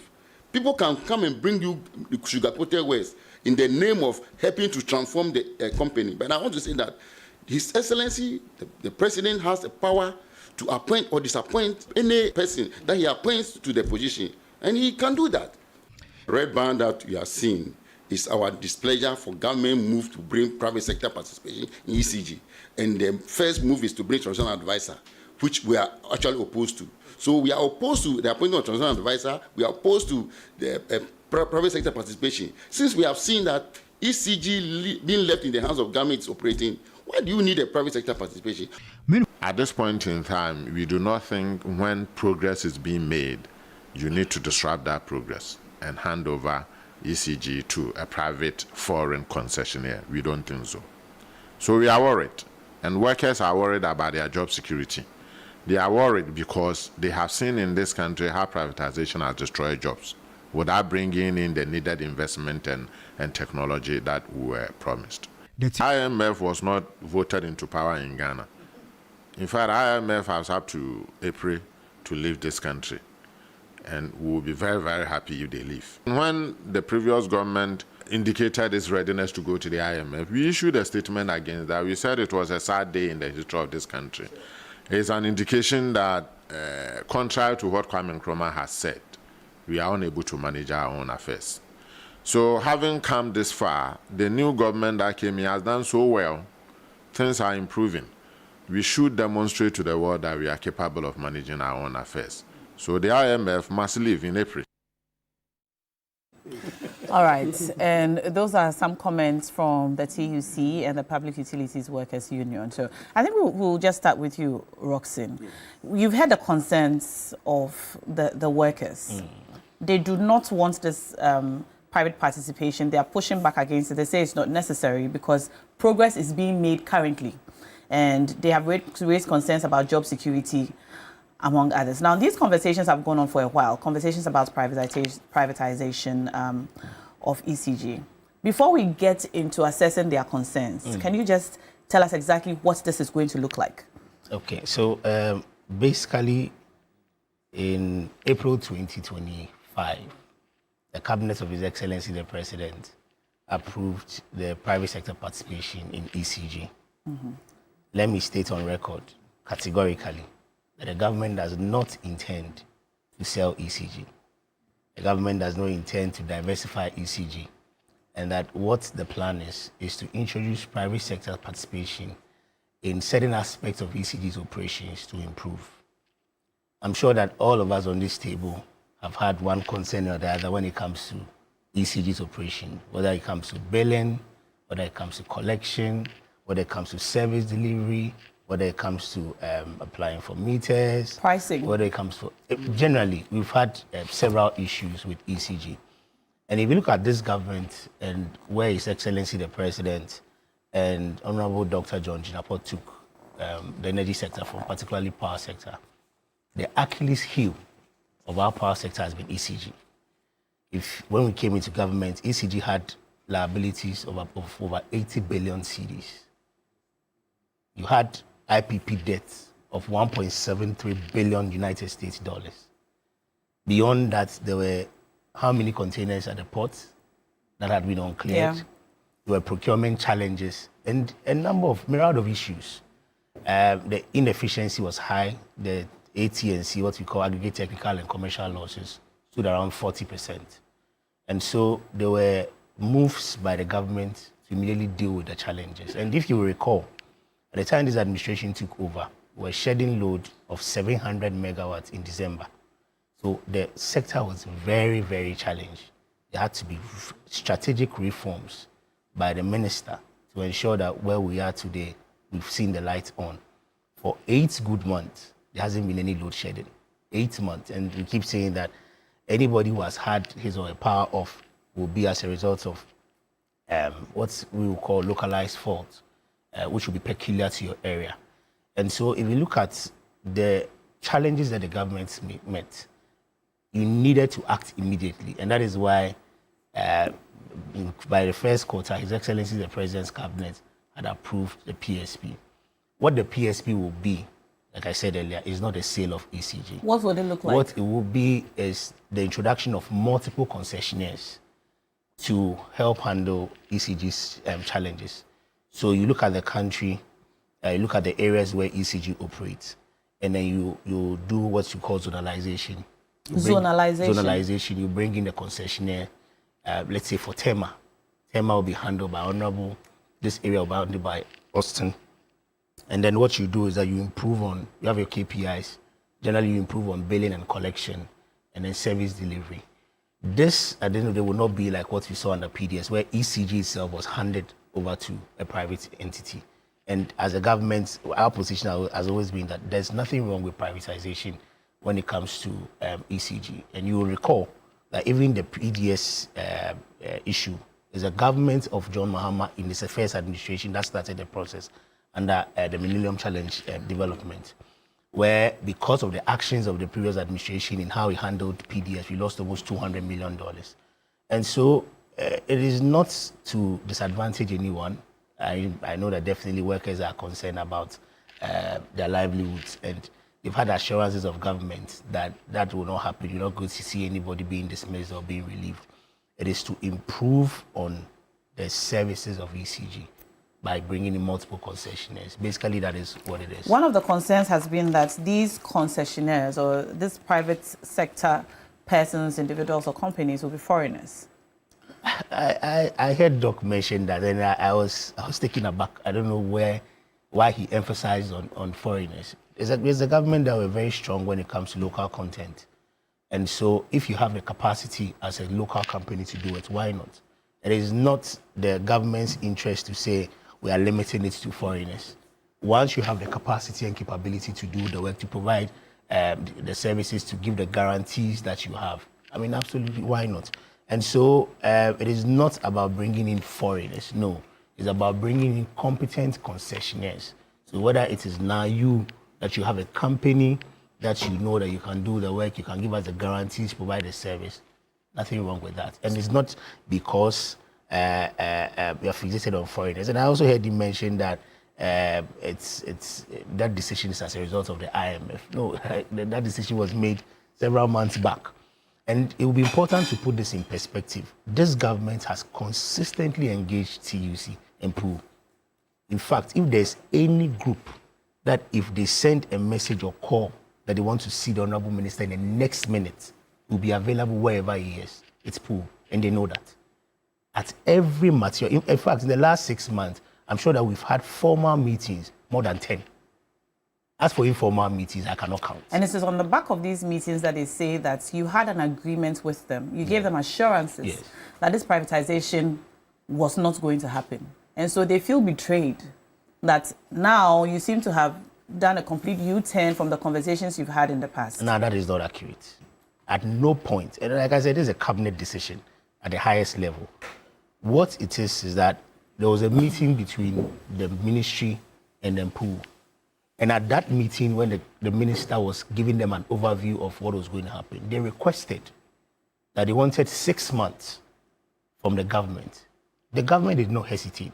They wanted 6 months to improve because they feel like as workers, they can do better than what they've been doing over the period. Okay. And the Honorable Minister said, why not? This was in June 2025. Why not? I'm giving you 6 months, go through the process. It doesn't mean that the process will stall. What we'll do is that we'll run both concurrently. It is not that the PSP is off the table completely, but of course the government will slow down in proceeding with the selection of this concessionaire, but the processes leading to that will not stop. All right. And then you come in, and then to be fair, I mean, where we met ECG as a government and where we are, we've seen significant improvement. All if you ask me, my sector agency of the year, I'll say ECG. They've done well, and we acknowledge that. Okay. But they are where we have to be. We are far from where we have to be. Okay. It's like a student making you're expecting you make an A, which is about 70, 80. You're making 30, there's an improvement, and you get to 5 or a C. It doesn't mean that you are where you have to be. Okay. But there will be room for improvement. We're going to circle back and come back to you. Yes, let me make this point that I will say that POO should come back to the table. It's always been, we always discuss. Have they walked away from the table? No, because if you are protesting, I mean, there's no point protesting when you have access to the minister and government. All right.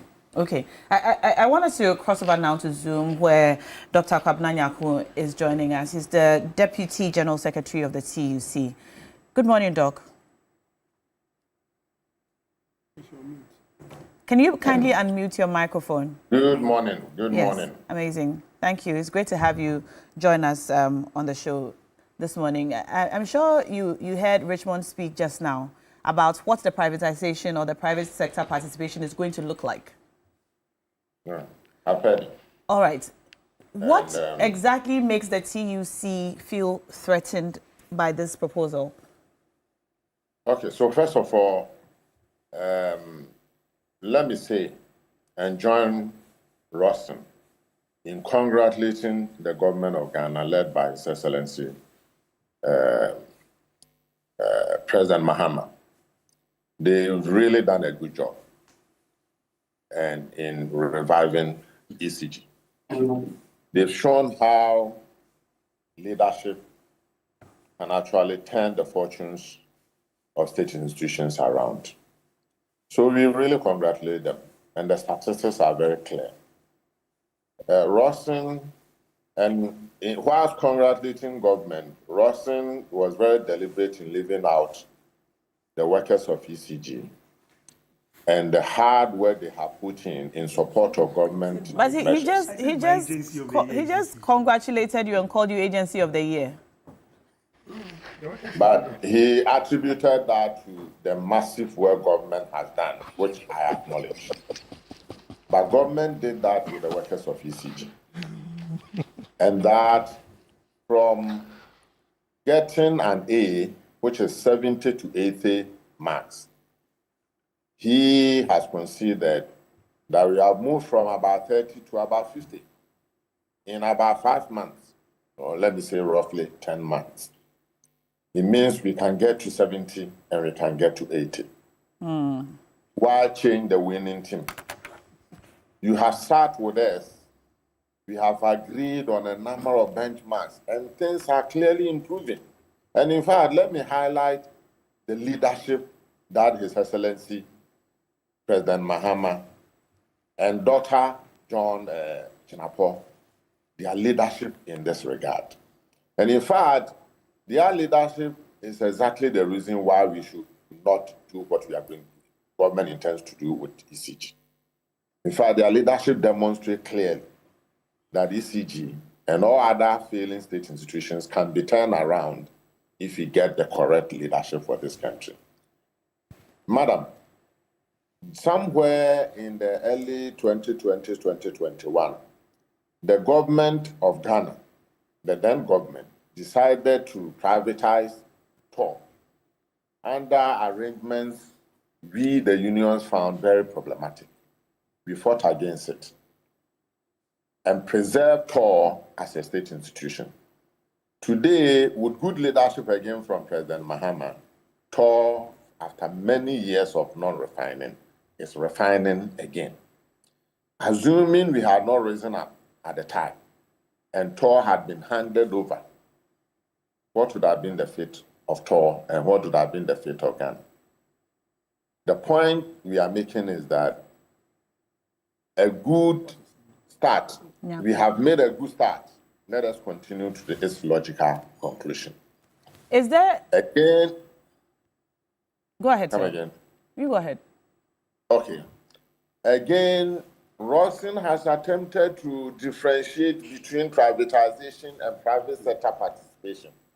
Rawson, we have been in this game for a very long time, and we know that they are the same. In fact, when in 1995, the Ghana government divested its shares from the Ashanti Goldfish Corporation, it didn't sell everything. It still kept a portion. When in 2007, it divested itself of Ghana Telecom, it still maintained a share. It just introduced private sector participation, and that was called privatization. Again, Rawson, you made the point that there's no problem of privatization from the point of view of government. We think that there's everything wrong with privatization, because the history and the evidence points to the fact that privatization, the way we have done it, hasn't helped this country. And we are really amazed at the concept of multiple concessionaires. In fact, it actually demonstrates a certain ideological bent to dismantle ECG. The organization of the year, according to Ross. Agency of the year. No, just go ahead. If that organization of the year suddenly gets dismantled by multiple concessionaires to do what it has been doing, and for which it has been recognized as the organization of the year, then it raises a number of questions. You can, in fact, coming from the IMF, you can only see that this is ideological reason. It has nothing to do with performance, because performance, we are performing. Even though we are not yet out of the woods, we are actually making progress. This is purely an ideological reason that says that the public sector is bad and the private sector is good. All right, Doc, you made a statement. You said privatization, the way we have done it, has not helped this country. So my question to you is, are you against privatization in itself or private sector participation in itself altogether? Or is your issue with privatization the way we have done it in this country so far? So do you have a proposal for a different way this particular privatization can be handled so as to get the buy-in of the TUC? So the two concepts, privatization and private sector participation, are one and the same. The TUC is ideologically opposed to it, and the TUC has enough evidence to show that privatization in this country hasn't helped the state. Privatization and private sector participation, to my mind, sounds like two different things. Because, they are not. Because privatization, I mean, I should let you explain it. You explain it, Richmond. Yeah. Beyond that, Doc, beyond that, I'm a transactional lawyer as well. And so when you box these together, one has to do with equity. Transfer of equity. That's not what we are doing as a government. We're not transferring ownership to anyone. That is privatization. What you are doing is that you are bringing in concessionaires to manage an aspect of the operations that has been challenging when it comes to ECG. And you know the irony, ECG itself, it has contractors that work for them. Is that not privatization? Yeah. ECG itself, the sale of, how do you call it? It's not even meters. They sale of power. When you go to areas where they sell prepaid and all those things, those vendors, that's introducing private sector participation. And so we shouldn't, I know that the underlying issue has to do with guarantee of jobs. That is the truth. And they have the assurances of government that the concessionaire will work with ECG. The government does not intend to ensure that any worker loses his or her job. And that is a conversation that we must have. So I just want you to give us a clear distinction between the two. Yes. Privatization is a total transfer of equity Yes. from Either from part say or total. ECG, Yes. so part or total, Yes. from ECG to whichever private organization. Absolutely. And private sector participation is what? You're bringing in the private sector to handle an aspect. For example, when it comes to billing, Okay. you decide that for this area, maybe Greater Accra, you're going to bring in the private sector to handle your billing and collection. All right. At the end of the day, they are like your agents. All right. The principal is still ECG. So there's no transfer of equity Absolutely no. whatsoever. Absolutely. And that is what we are going to do. Absolutely. So these concessionaires will just manage certain concessions or certain aspects without any transfer of equity. They don't own anything. That's all. They're just acting as agents to the principal, who is still ECG. You are very right. And this even guarantees ECGs of revenue.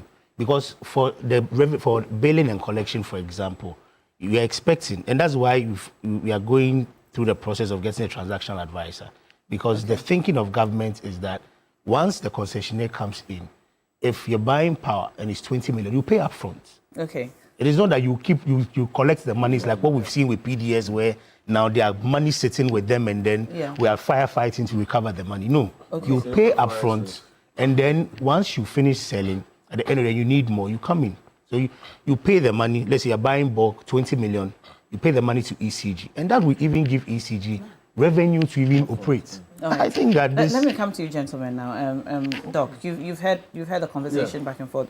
Where do you stand on this? I mean, now, if you quietly recollect, during the climax of the election, we were the first political polity to launch a plan, right, called the Great Transformational Plan. Mm-hmm. In the Great Transformational Plan, it is stipulated that ECG's metering, billing, and collection operations should be privatized. So we concur with the vision of this government in this regards. I mean, if you look at the gains that ECG has made, I must commend ECG and its workers today, and the minister in charge for energy and green transition. If you look at the administrative cost of ECG, as at last year, it was about 279 million cedis. They have cut it down to 169 million cedis this year. If you look at the coverage of bills, as at 2024 was 11%, this year was 48%.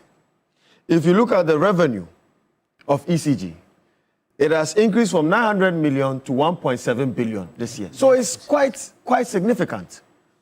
They are doing well. But we believe that they can do more if we privatize some aspects of the operations. And so when it comes to metering, when it comes to the collection, and when it comes to billing, I think that it should be led by private sector. And it would enhance efficiency. I mean, I quite understand the sentiments laid out by the organized labor because of job security, which makes sense. But again, it is incumbent onto this government to ensure that this aspect of privatization, right, or private sector participation should have some form of job security and local content in it. Okay. I do not subscribe to the idea that it should be, I mean, we should involve foreigners in this aspect. We can involve foreigners in the, I would say, the productive aspect of generating electricity, which has a huge cost burden, right, and needs a lot of capital. But when it comes to the billing, metering, and then collection, I think that we should allow Ghanaians, government should create a facility, right, in partnership with the central bank so that they can be able to give concessionary loans to private sector participants to engage in such significant...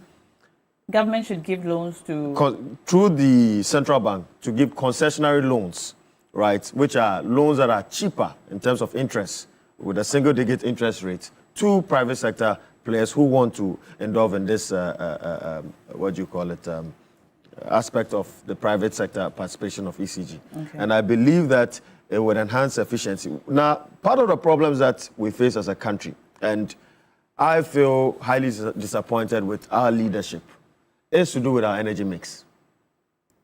I am totally flabbergasted when I hear that today, 70% of Ghana's electricity comes from our thermal power plants. I mean, it's so expensive to run your nation on HFO and diesel.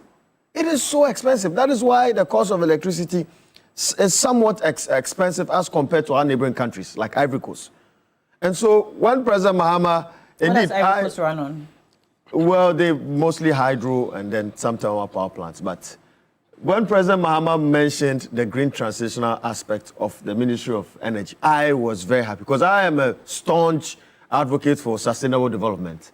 And indeed, if you look at part of my research, I propose some parameters when it comes to corporate environmentalism, which will be another subject of discussion another time. But I believe that if this government would go a long way to invest in renewable energy and cleaner energy right now, which is cheaper from this current 70% thermal power plants that are producing electricity, it would go a long way in reducing the cost of electricity. And we are proposing that the government inculcates or introduces nuclear energy. And I know that the ministry has started discussion. I don't know how far they have gone with that, but I think Roxanne can also give us a briefing on that. I think that will go a long way to support our industry. And indeed, the government's industrial plan of the 24-hour economy, because you cannot run an industrial base with a very expensive, energy source.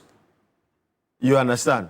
You would have a huge pass on inflation onto the end consumer, and your exports will be very expensive, and you will not be competitive. So I believe that if government goes towards, reorienting our energy mix and making sure that we have more renewables in the mix, it will go a long way to mitigating all these issues with tariff prices. And I definitely concur with government's agenda to privatize the metering, the billing, and the collection of ECG activities. Yeah. Only those aspects? Only those aspects. Metering, billing, collection? That's it. Okay. Maybe when we come back to you... What would be the other aspect for ECG? Yeah, so I was just going to ask Roxanne, when we come to you, you tell us which other aspects will be left. But before we come to you, Roxanne, let's talk to Austin, and then we'll come to Mohammed, and then back to you, Roxanne. The distribution can be left. Yes, backup powers. Let it be put on record that there's nothing inherently wrong with outsourcing key services or sectors of the Electricity Company of Ghana, or engaging a private entity for a clearly defined function. But what we should resist is the attempt to use operational inefficiencies, some usually politically induced, as a ruse to auction off ECG. That is what we must resist. And now I'm just curious, is the current conversation to include or encourage private sector participation truly about efficiency and reform? Or is it merely the first step towards full privatization? Me, I remain deeply skeptical and understand the skepticism of TUC and other organizations. Now, history teaches us that usually PSP is presented as a technical solution. But in practice, it becomes a soft landing for privatization. Full privatization. We have seen this movie one too many in Ghana. Case in point. Ghana Telecom. Ghana Telecom was once declared as a strategic national asset. Then, behold, boom, they just sold it. The thing is that we must be upfront. I expect government to be upfront. In fact, the president had ruled out privatization of the Electricity Company of Ghana when he had an opportunity to speak at the African CEO Forum in Abidjan in May. But the policy trajectory of this government tells a different story. I am saying that this government must be upfront and tell the workers what the intention is.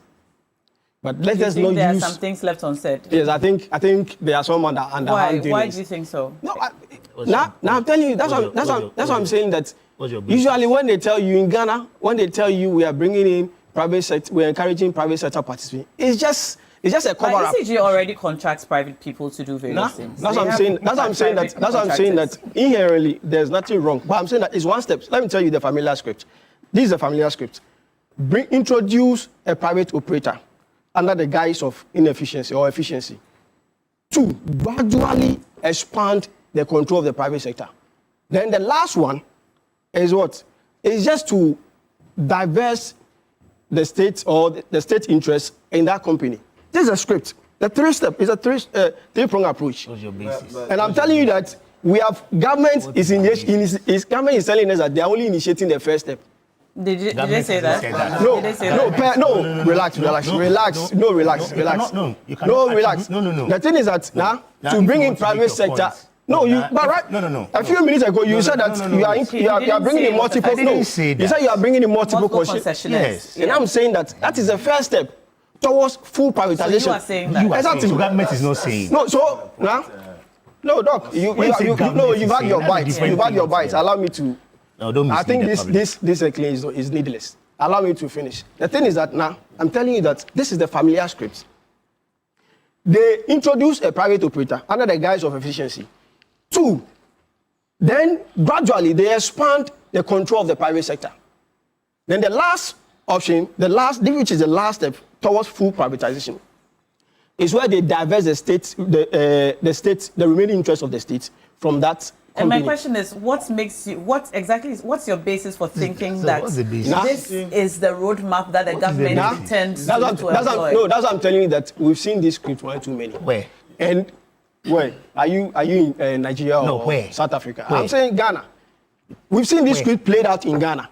And I'm saying that now. Where there was PSP. Oh, please stop the. No way. We should give you one instance. Very significant. Doc, wait. Let him land. That of DVLA. Let him land. Now, I'm saying that I'll come back. I agree with the TUC's TUC. concern. They must agitate and let the government come clean, because I feel that something is fishy somewhere.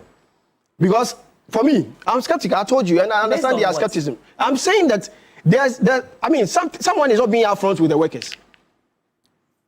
And it begs the key question. Why are you bringing, in fact, if we have privatized or we have outsourced a portion of ECG's function, that is enough. Why can't when you still have inefficiencies? Why you see, now I'm telling you the problem about inefficiency as he complains, it's because of the politicians. ECG is a strategic, technically sensitive national institution that require competent and business-minded leadership, not politicians. And Pepena is a politician. But when you appoint by ECG head, do you know Pepena's track record? Now, I'm saying that not a politician, not a political appointee. Who are you referring to exactly? I'm saying that ECG must not the CEO of ECG must not be appointed. Okay. Do you understand? That's what I'm saying. It's a political appointee. I'm saying that we must bring on board competent, business-minded. You have the competence to run ECG. Now, I think we should get to a point where such offices must be open to people to apply. Okay. So that the managers should be appointed competitively, through a competitive means. That's what I'm saying. Okay. We cannot be appointing people and just by thinking that they are competent. I'm saying that we should open up, let people who are business-minded apply, and people who are competent handle it. So now, this is it. The workers must agitate. They must not relax. This government is playing by the script. So they will introduce. So this is what they do. Just bring in. Bring in a private hand today. Then quietly remove the public hand tomorrow. That's what they are doing, Doc. So you people must sit up and agitate and resist this attempt by this government. Calling for agitation. Mohammed, please have your bite, and then I'll see if we have enough time to come back again. There's a lot of confusion around this table on the issue of the private sector participation. First of all, the pool, that's the workers within the power sector, workers of ECG, the government, and we the end users, we are all parties in this arrangement. So our views matter so much. And so I will not fault the pool for making their point very clear. But we have a counter position as a government. And it is not true, when I say there's so much confusion in the system, it is not true that the idea of the private sector participation is an imposition by the IMF. Go and read our 2024 manifesto. It was clearly stated that we're going to engage private sector in the downstream of the power sector. Very, very clear. So that cannot be an imposition from, I hear Dr. Kobe say it is an IMF arrangement. That is not, because we had kept that one in our manifesto. Now, what are we talking about? Lawyer is being very, very speculative. We don't seem to understand the difference between private sector participation and privatizing an entity. Like Roxanne said, to privatize an entity would mean to hand over the assets to another company. That is not what we are seeing here. Now, we cannot continue on this trajectory. That look, the power sector is very integral to our national economy. If we get it wrong, there's no way we can get our economy right. And so whatever we need to do to ensure a stable power supply at a relatively lower cost, it is very, very important. Between 2021 to 2024, ECG recorded a total loss of about 30 billion Ghana cedis. That is untenable. We can't allow that to continue. About 30 billion Ghana cedis just in 4 years, 2021, 2022, 23, and 24. In fact, Roxanne has just indicated that the losses that ECG recorded in 2024 was around 40%. You see, ECG is basically like a trader. 40%, both technical and commercial losses. 40%.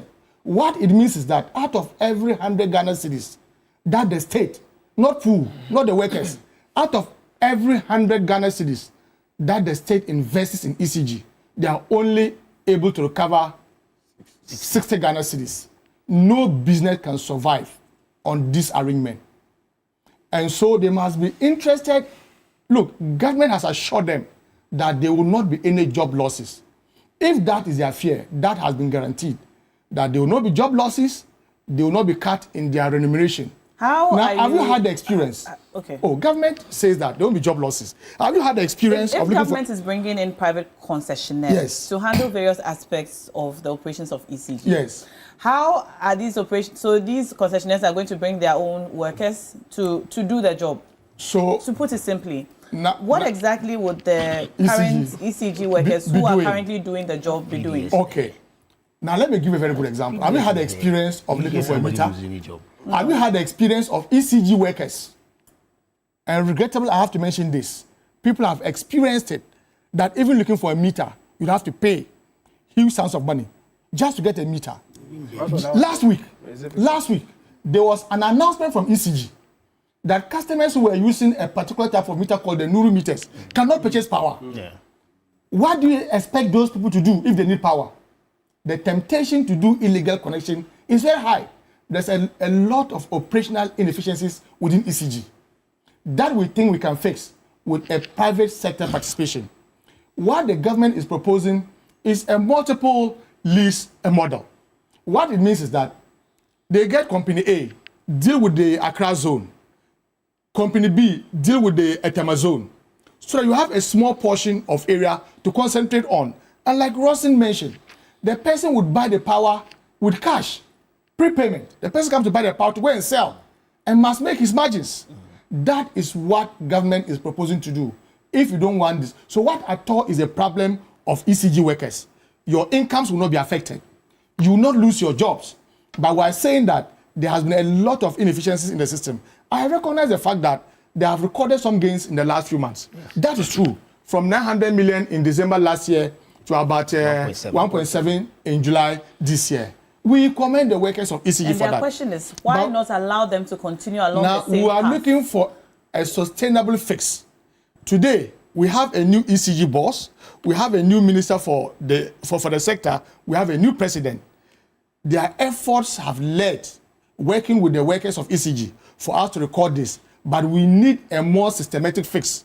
And that's why we are bringing the private sector participation. Why? There's a test case for us to learn from.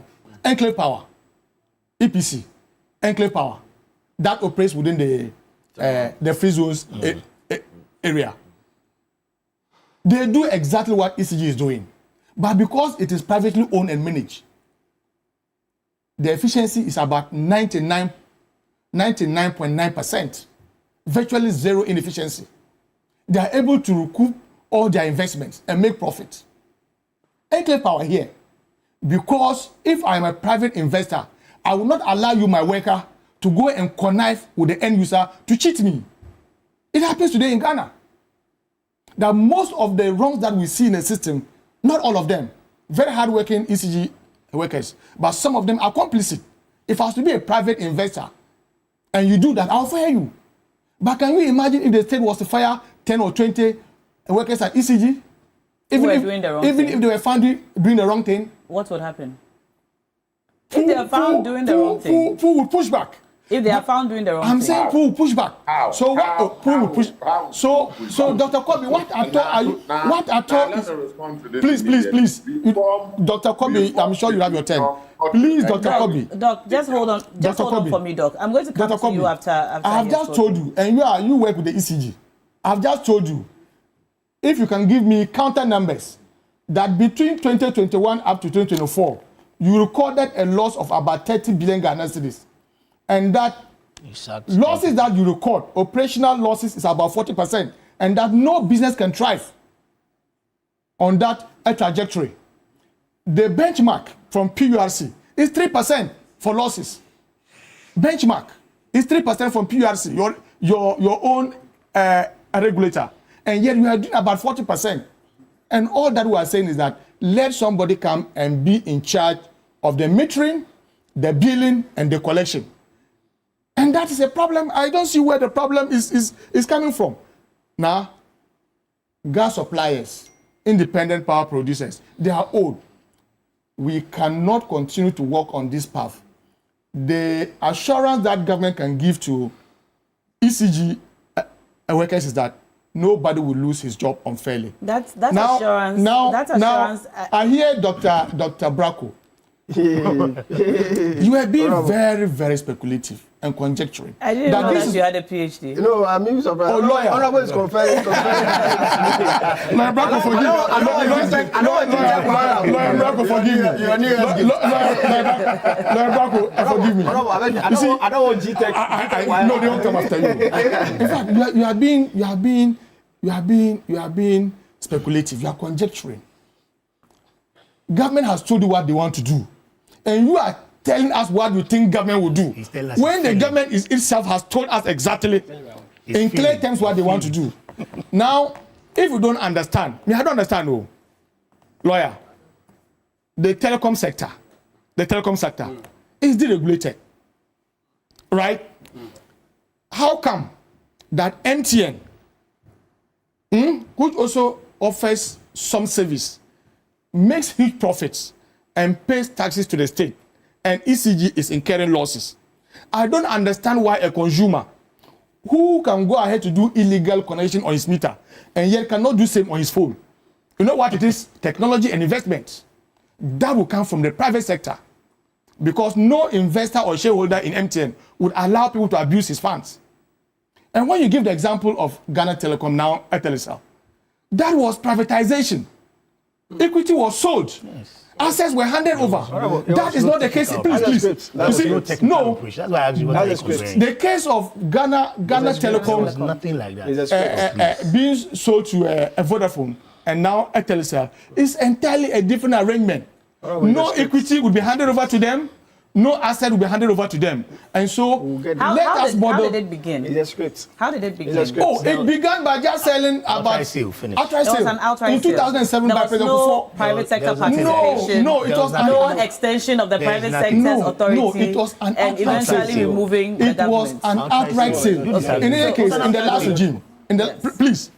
Lawyer, just Google. It was an outright sale of equity. That was a final analysis. That was the final analysis. No, that's not what you said. That wasn't the final analysis. Exactly. No. Now, Ghana Telecom, you see, Ghana Telecom had managers who were not... but that's employees. No, not employees. At the point, we sold part of, we get part of our equity in Ghana Telecom to foreigners. That's what I'm saying. Relax. I'm saying that it's a script.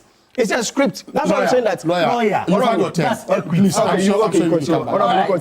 I want us to settle this matter on this table. Lawyer. That when you want to use Ghana Telecom, now Etilisal as a basis That would be a very wrong premise. That was an outright sale by the government of President Kufuor.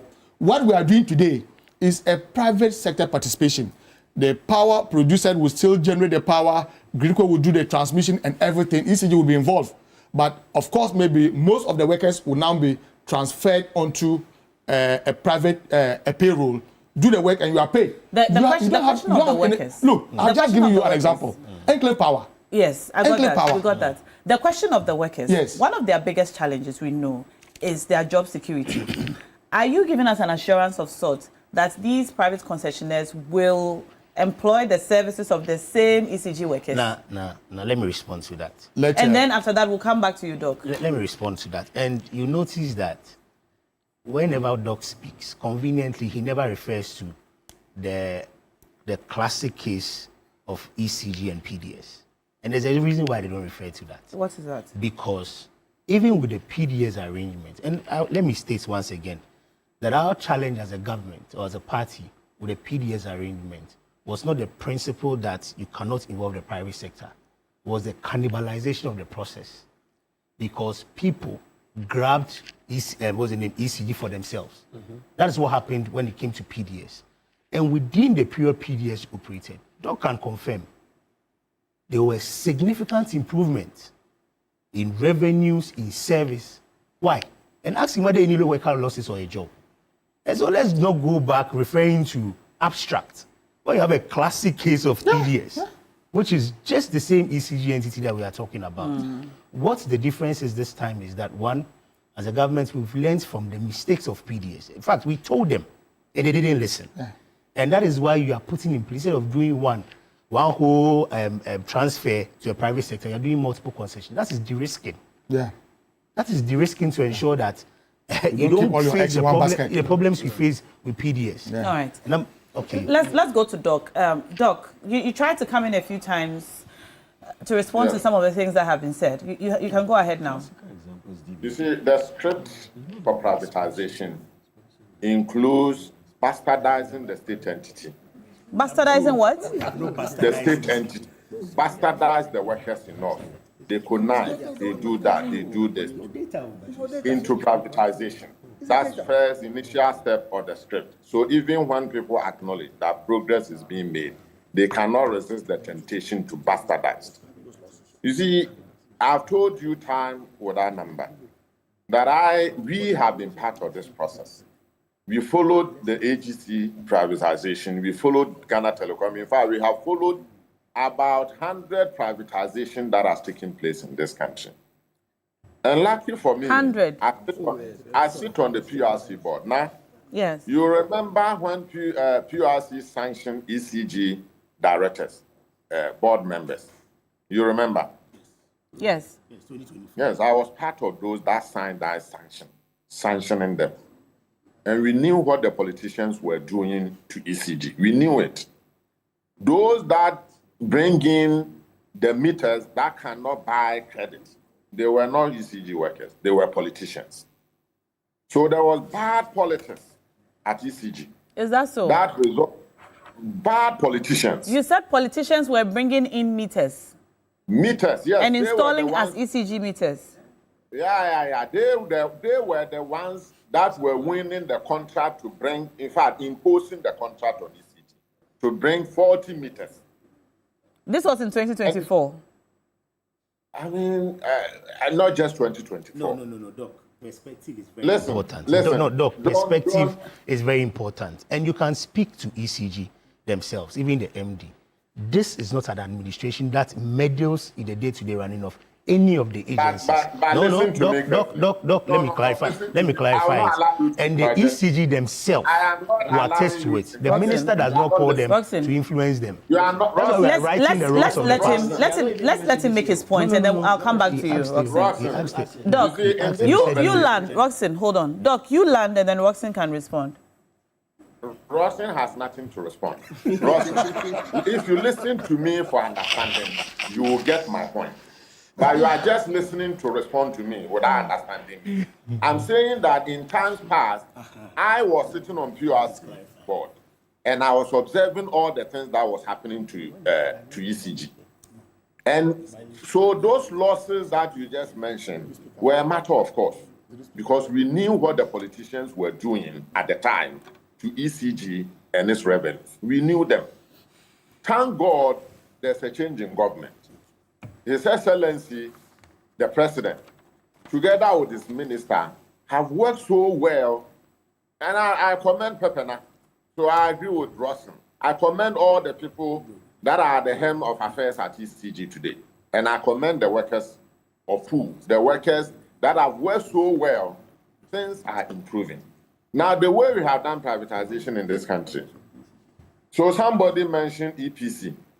EPC, private individuals who think they have the money and expertise came together to form EPC. And they are now selling power in the thermal enclave to industrial workers, to industrial consumers. So if there's any group of Ghanaians who think that they have the money and the expertise, in fact, they should set up a company and supply power in my area. If their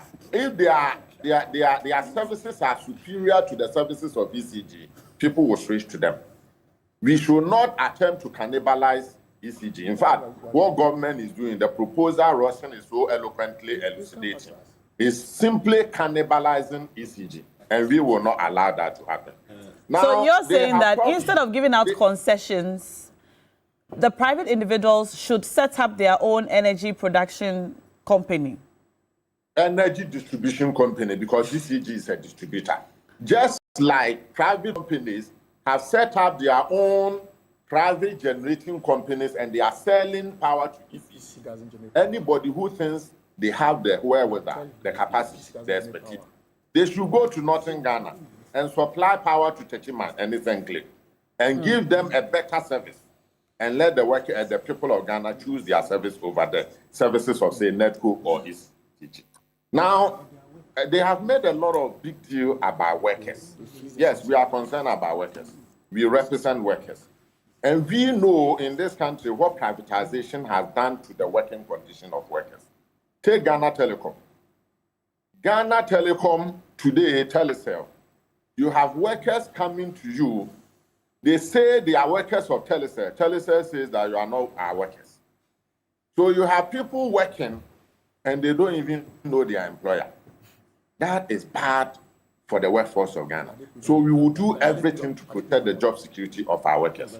But beyond the job security, now, I have just mentioned that we fought the attempt to privatize TOR because the politics at the time was not allowing TOR to operate efficiently.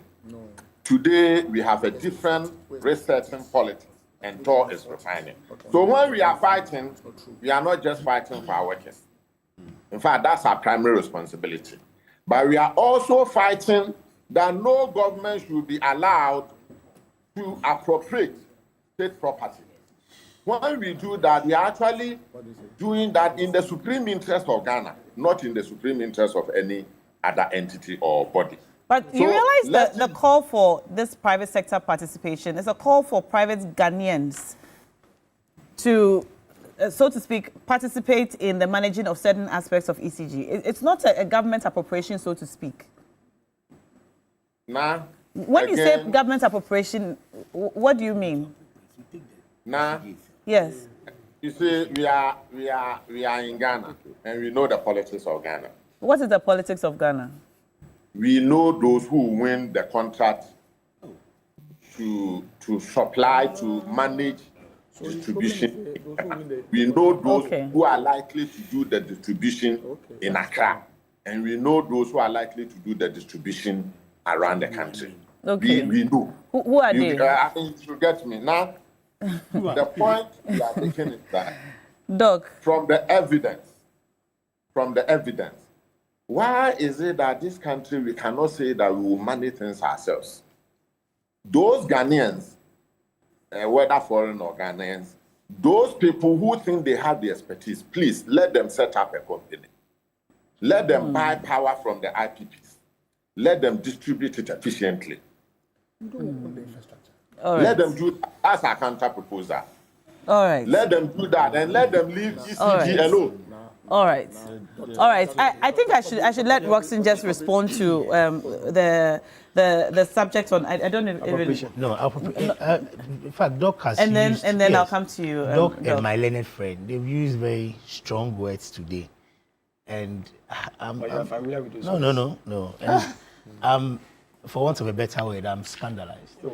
Because you are scandalized yes, as a person. Yes, because if you say that the goal is to appropriate state assets, if that is the goal, I didn't say the goal is to appropriate. Doc, what did you say? Doc, what did you say? You see, I'm saying that we are in Ghana and we know the politics of this country. Yeah. Those that were attempting to privatize talk just about 2-3 years ago, we dig the background, we knew the people they were selling, they were trying to sell. So you use the MPP to judge the current regime. Okay. Oh, okay. So, I'm not using the MPP to, you see, there's a script, as somebody mentioned, and that when you see something, it can resemble something else. Okay. Let me clarify. Okay. That there is nobody, the government itself, does not intend to appropriate any state assets. Okay. When it comes to ECG. If that was the objective, I'm sure that the government has the powers to go after ECG itself as an asset, to transfer equity. That is not the plan. It's to bring about efficiency, effectiveness. That is what you want to bring about. Now, if you see your power on today, it is because of hard work, and Doc himself acknowledged, because of leadership of the minister, every single time. And the staff of ECG. I wanted to chip this in. We have just 9 minutes to end. Yes. The segment. In regards to yes. A notable case study, let's look at DVLA. Okay. DVLA's inspection and testing centers were privatized to enhance efficiency in their operations. Today, I can tell you that through that facility, DVLA's revenue has increased by 57%, unprecedented in the history of our country. And they're expanding all over. And they're expanding. We've seen some of their new and so there's no harm in privatizing the metering, the billing, and the collection aspect of For ECG. that privatization, ECG revenues have increased by 90%. And we know that it can increase significantly with private sector participation. Where would you do that? I like that. Look, so now, I think it's important to say that energy sector reform must not be driven by ambiguity and maybe half-truths and what I call or describe as Humpty Dumpty leadership style. Like what happened at Nanado. So you see, now, I think ECG can be reformed, stabilized, and made profitable without leading to what TUC, one of the fears of TUC. So I think we require political leadership, professional management, and commitment to institutional sustainability. These are the things that would revive ECG without necessarily auctioning off part of ECG core functions to individuals. I'm seeing that, and it bears repetition that this is a script.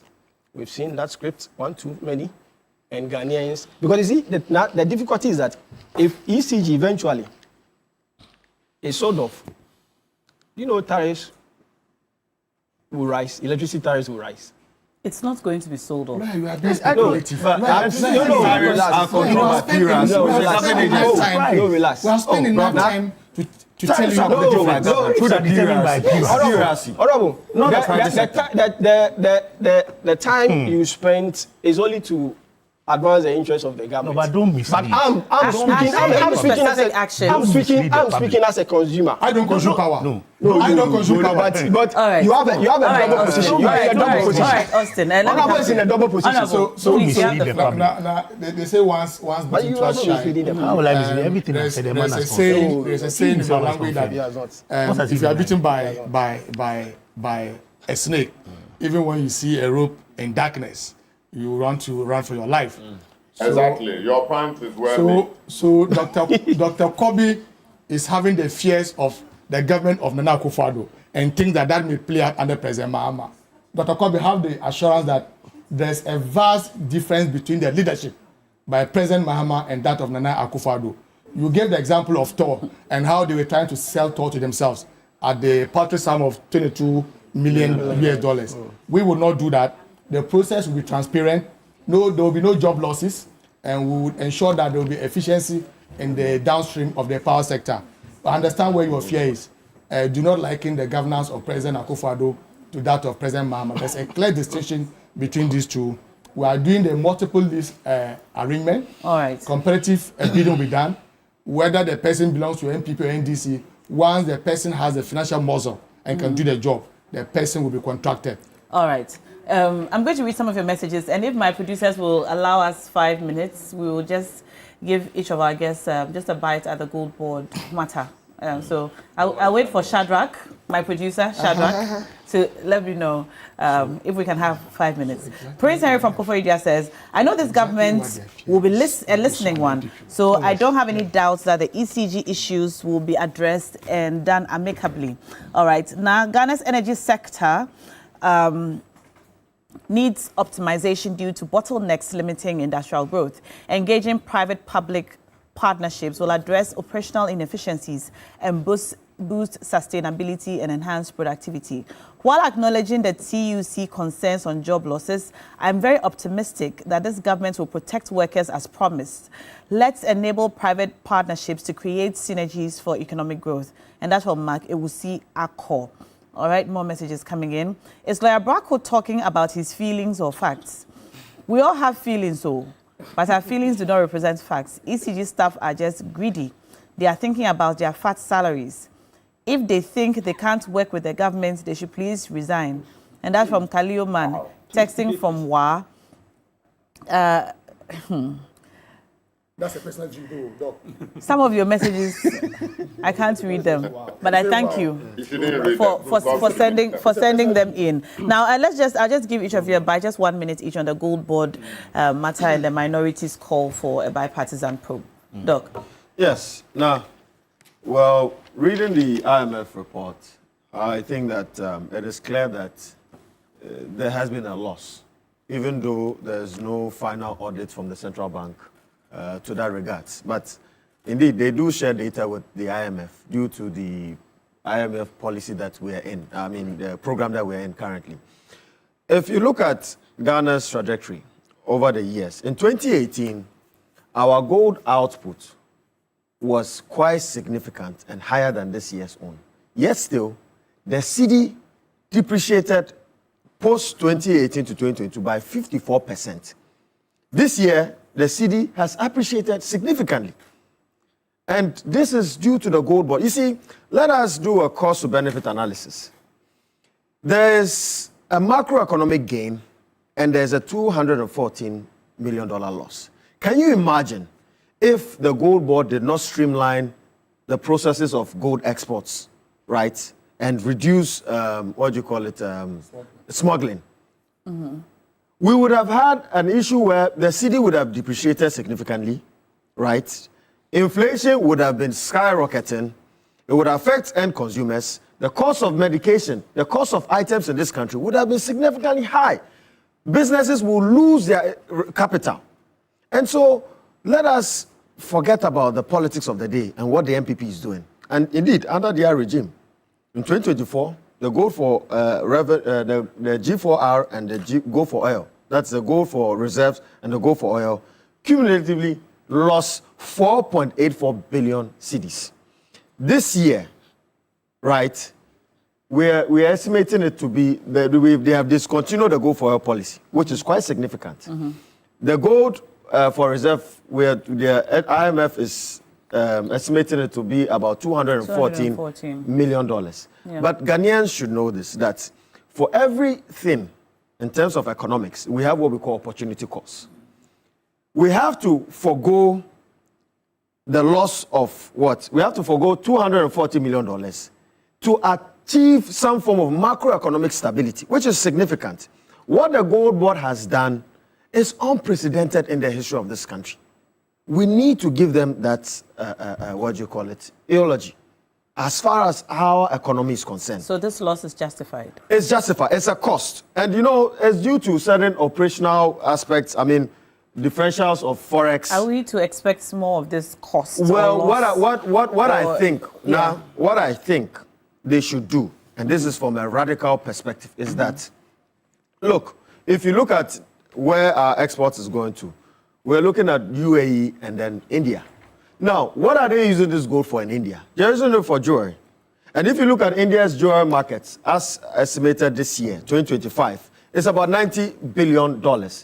In 2030, it would rise to $130 billion, right? So looking at this projection, what I want this government to do is to create an enclave called the Gold City. The Gold City? The Gold City, where we would have a policy, radical policy, that 60% of Ghana's gold will not be exported, but will be refined and would add value. And you can attract... Before export? Yes, but would add value. So you can attract companies like Cartier, Rolex, and all these high-end jewelry makers to this Gold City, and then create a hub where this Gold City will be the largest trading block as far as jewelry is concerned in the whole of the world. Dubai doesn't have a lot of mines. Yet still, Dubai trades a lot of volumes of gold. They do. And I think that this would increase our, employment rates.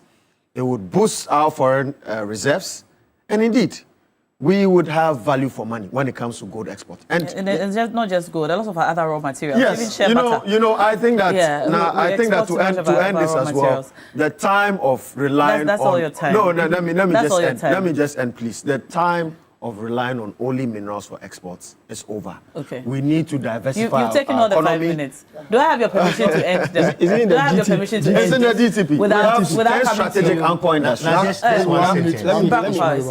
Let me say that on this subject, yes, I place greater confidence in IMF data than hurried local explanations. Why? Because the IMF and the World Bank rely on credible domestic and international sources for their data. The ECG, so I don't really trust what they are saying. And I think the handling of this matter by Gold Board leadership has even muddied the situation, because it was first an outright denial, then to an admission. Then later, they are saying that Gold Board was not constituted or set up to make profit. Yes. I think we just have to admit that these are operational losses, as Doc said. And let's see how we plug the holes. Because the thing is that if you buy gold at a premium and sell it at a discounted price, obviously you incur some losses. So let's see how we remodel the operational strategy of Gold Board. Lawyer, it's a pricing strategy. The thing is that it's a price strategy. So we need to address that. I agree with you. We need to address that. I agree with you. So that at least that's what I'm saying, that these operational losses are evident and structural. So as you were saying, but we need to plug the loophole. And if the government if the Ministry of Finance will want to cushion the losses, that is fine and square. But the thing is that we must learn to admit certain things when the truth is, if I'm looking at you in the truth is looking at you in the face. Let's stop this politics of convenience, where we admit when it is convenient for us, or we deny it when we know that it's against us. It won't help us. A loss is a loss. All right, Mohammed. Now, yes, the call by the minority for a bipartisan probe. Mm-hmm. I'm surprised that a fine gentleman like Kojo Oponkroma would be speaking to such an issue. I'm Why very are much you surprised? I see him as one of the fine members of parliament from the other side. And your point is, what is wrong with and the so call for for the probe? instance, the IMF talks about a loss of $214 million for third quarter. Mm-hmm. No entity. You can't judge an entity just by the books of accounts for a quarter, just third quarter. Why don't you allow the year to end? They will prepare their financial statements so that you can tell whether they made a loss or they made some profit. And so I know Kojo Oponkroma to be a long-standing member. Let's not talk about his person. I'm saying he addressed the press. Yes, but he addressed the press. He spoke on behalf of the minority. He's a long-standing member of the finance committee. It is my thinking that he has some finance background. And you should know that you don't prepare financial statements at the end of third quarter. In a case like the doctor said, this same bank of under the gold for reserve and gold for oil, they recorded a total of 7.7 billion Ghana loss for 2023 and 2024. That loss has been reduced to about 2.1. And you are calling for a bipartisan approach? Bipartisan investigations. Why? Bank of Ghana. All right. Bank of Ghana. That's your time. Bank That's of your Ghana. time. That's your time. That's your time. Mention Akufo-Addo. Gentlemen. Yes. Well, you could have called for an investigation. No. I wish we had enough time. Yes. We don't have enough time. Unfortunately, we don't. We don't have enough time. It's Gold board has been a master stroke for the government. Okay. And you can see that the minority has always been jittery when it comes to gold board. Oh, yes. And so the least opportunity to bastardize, they'll take the opportunity. And it's worse when it's Samiji who is involved. I know, right? And so I know. Instead of looking at the issues in its perspective, of course, there's an opportunity to politicize it and then look at, make political advantage of it. If you look at the effects of gold board on our economy today, look at exchange rates. Yeah. We've moved from 17 to 11.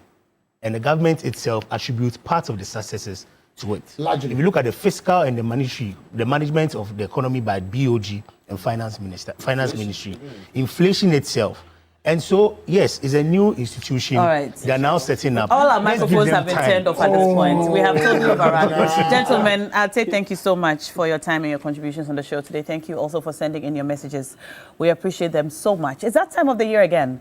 The air is festive, spirits are high, and the search for the perfect holiday escape begins. This season, the South African Tourism Authority invites you to come and find your joy right in the heart of South Africa. South Africa is opening its arms with warmth, sunshine, unforgettable moments, whether it's for a family getaway or a romantic retreat like Roland Walker is planning, or an adventure with your friends. There's a festive experience made just for you. So enjoy the packages we have for you in Christmas through Cape Town or Jingle Bells in South Africa, with flights, luxury stays, city tours, wine tasting, and so much more. From scenic drives to safari fun, every detail is planned for pure joy and ease. So if you're looking for elegance or a Christmas getaway or nights of indulgence, stunning tours or a taste of South Africa's finest landscapes, make it a family festive escape, or where laughter and connection and sunshine will feel every day. Whatever you choose, South Africa promises warmth, wonder, and memories to last you a lifetime. Your festive adventure awaits you. Visit southafrica.net to book your joyful getaway today. South Africa invites you. Come, find your joy with us this December. Stay tuned. When we come back, we'll cash out and bring you more information on how to get ready for the new year on TV3 Newday.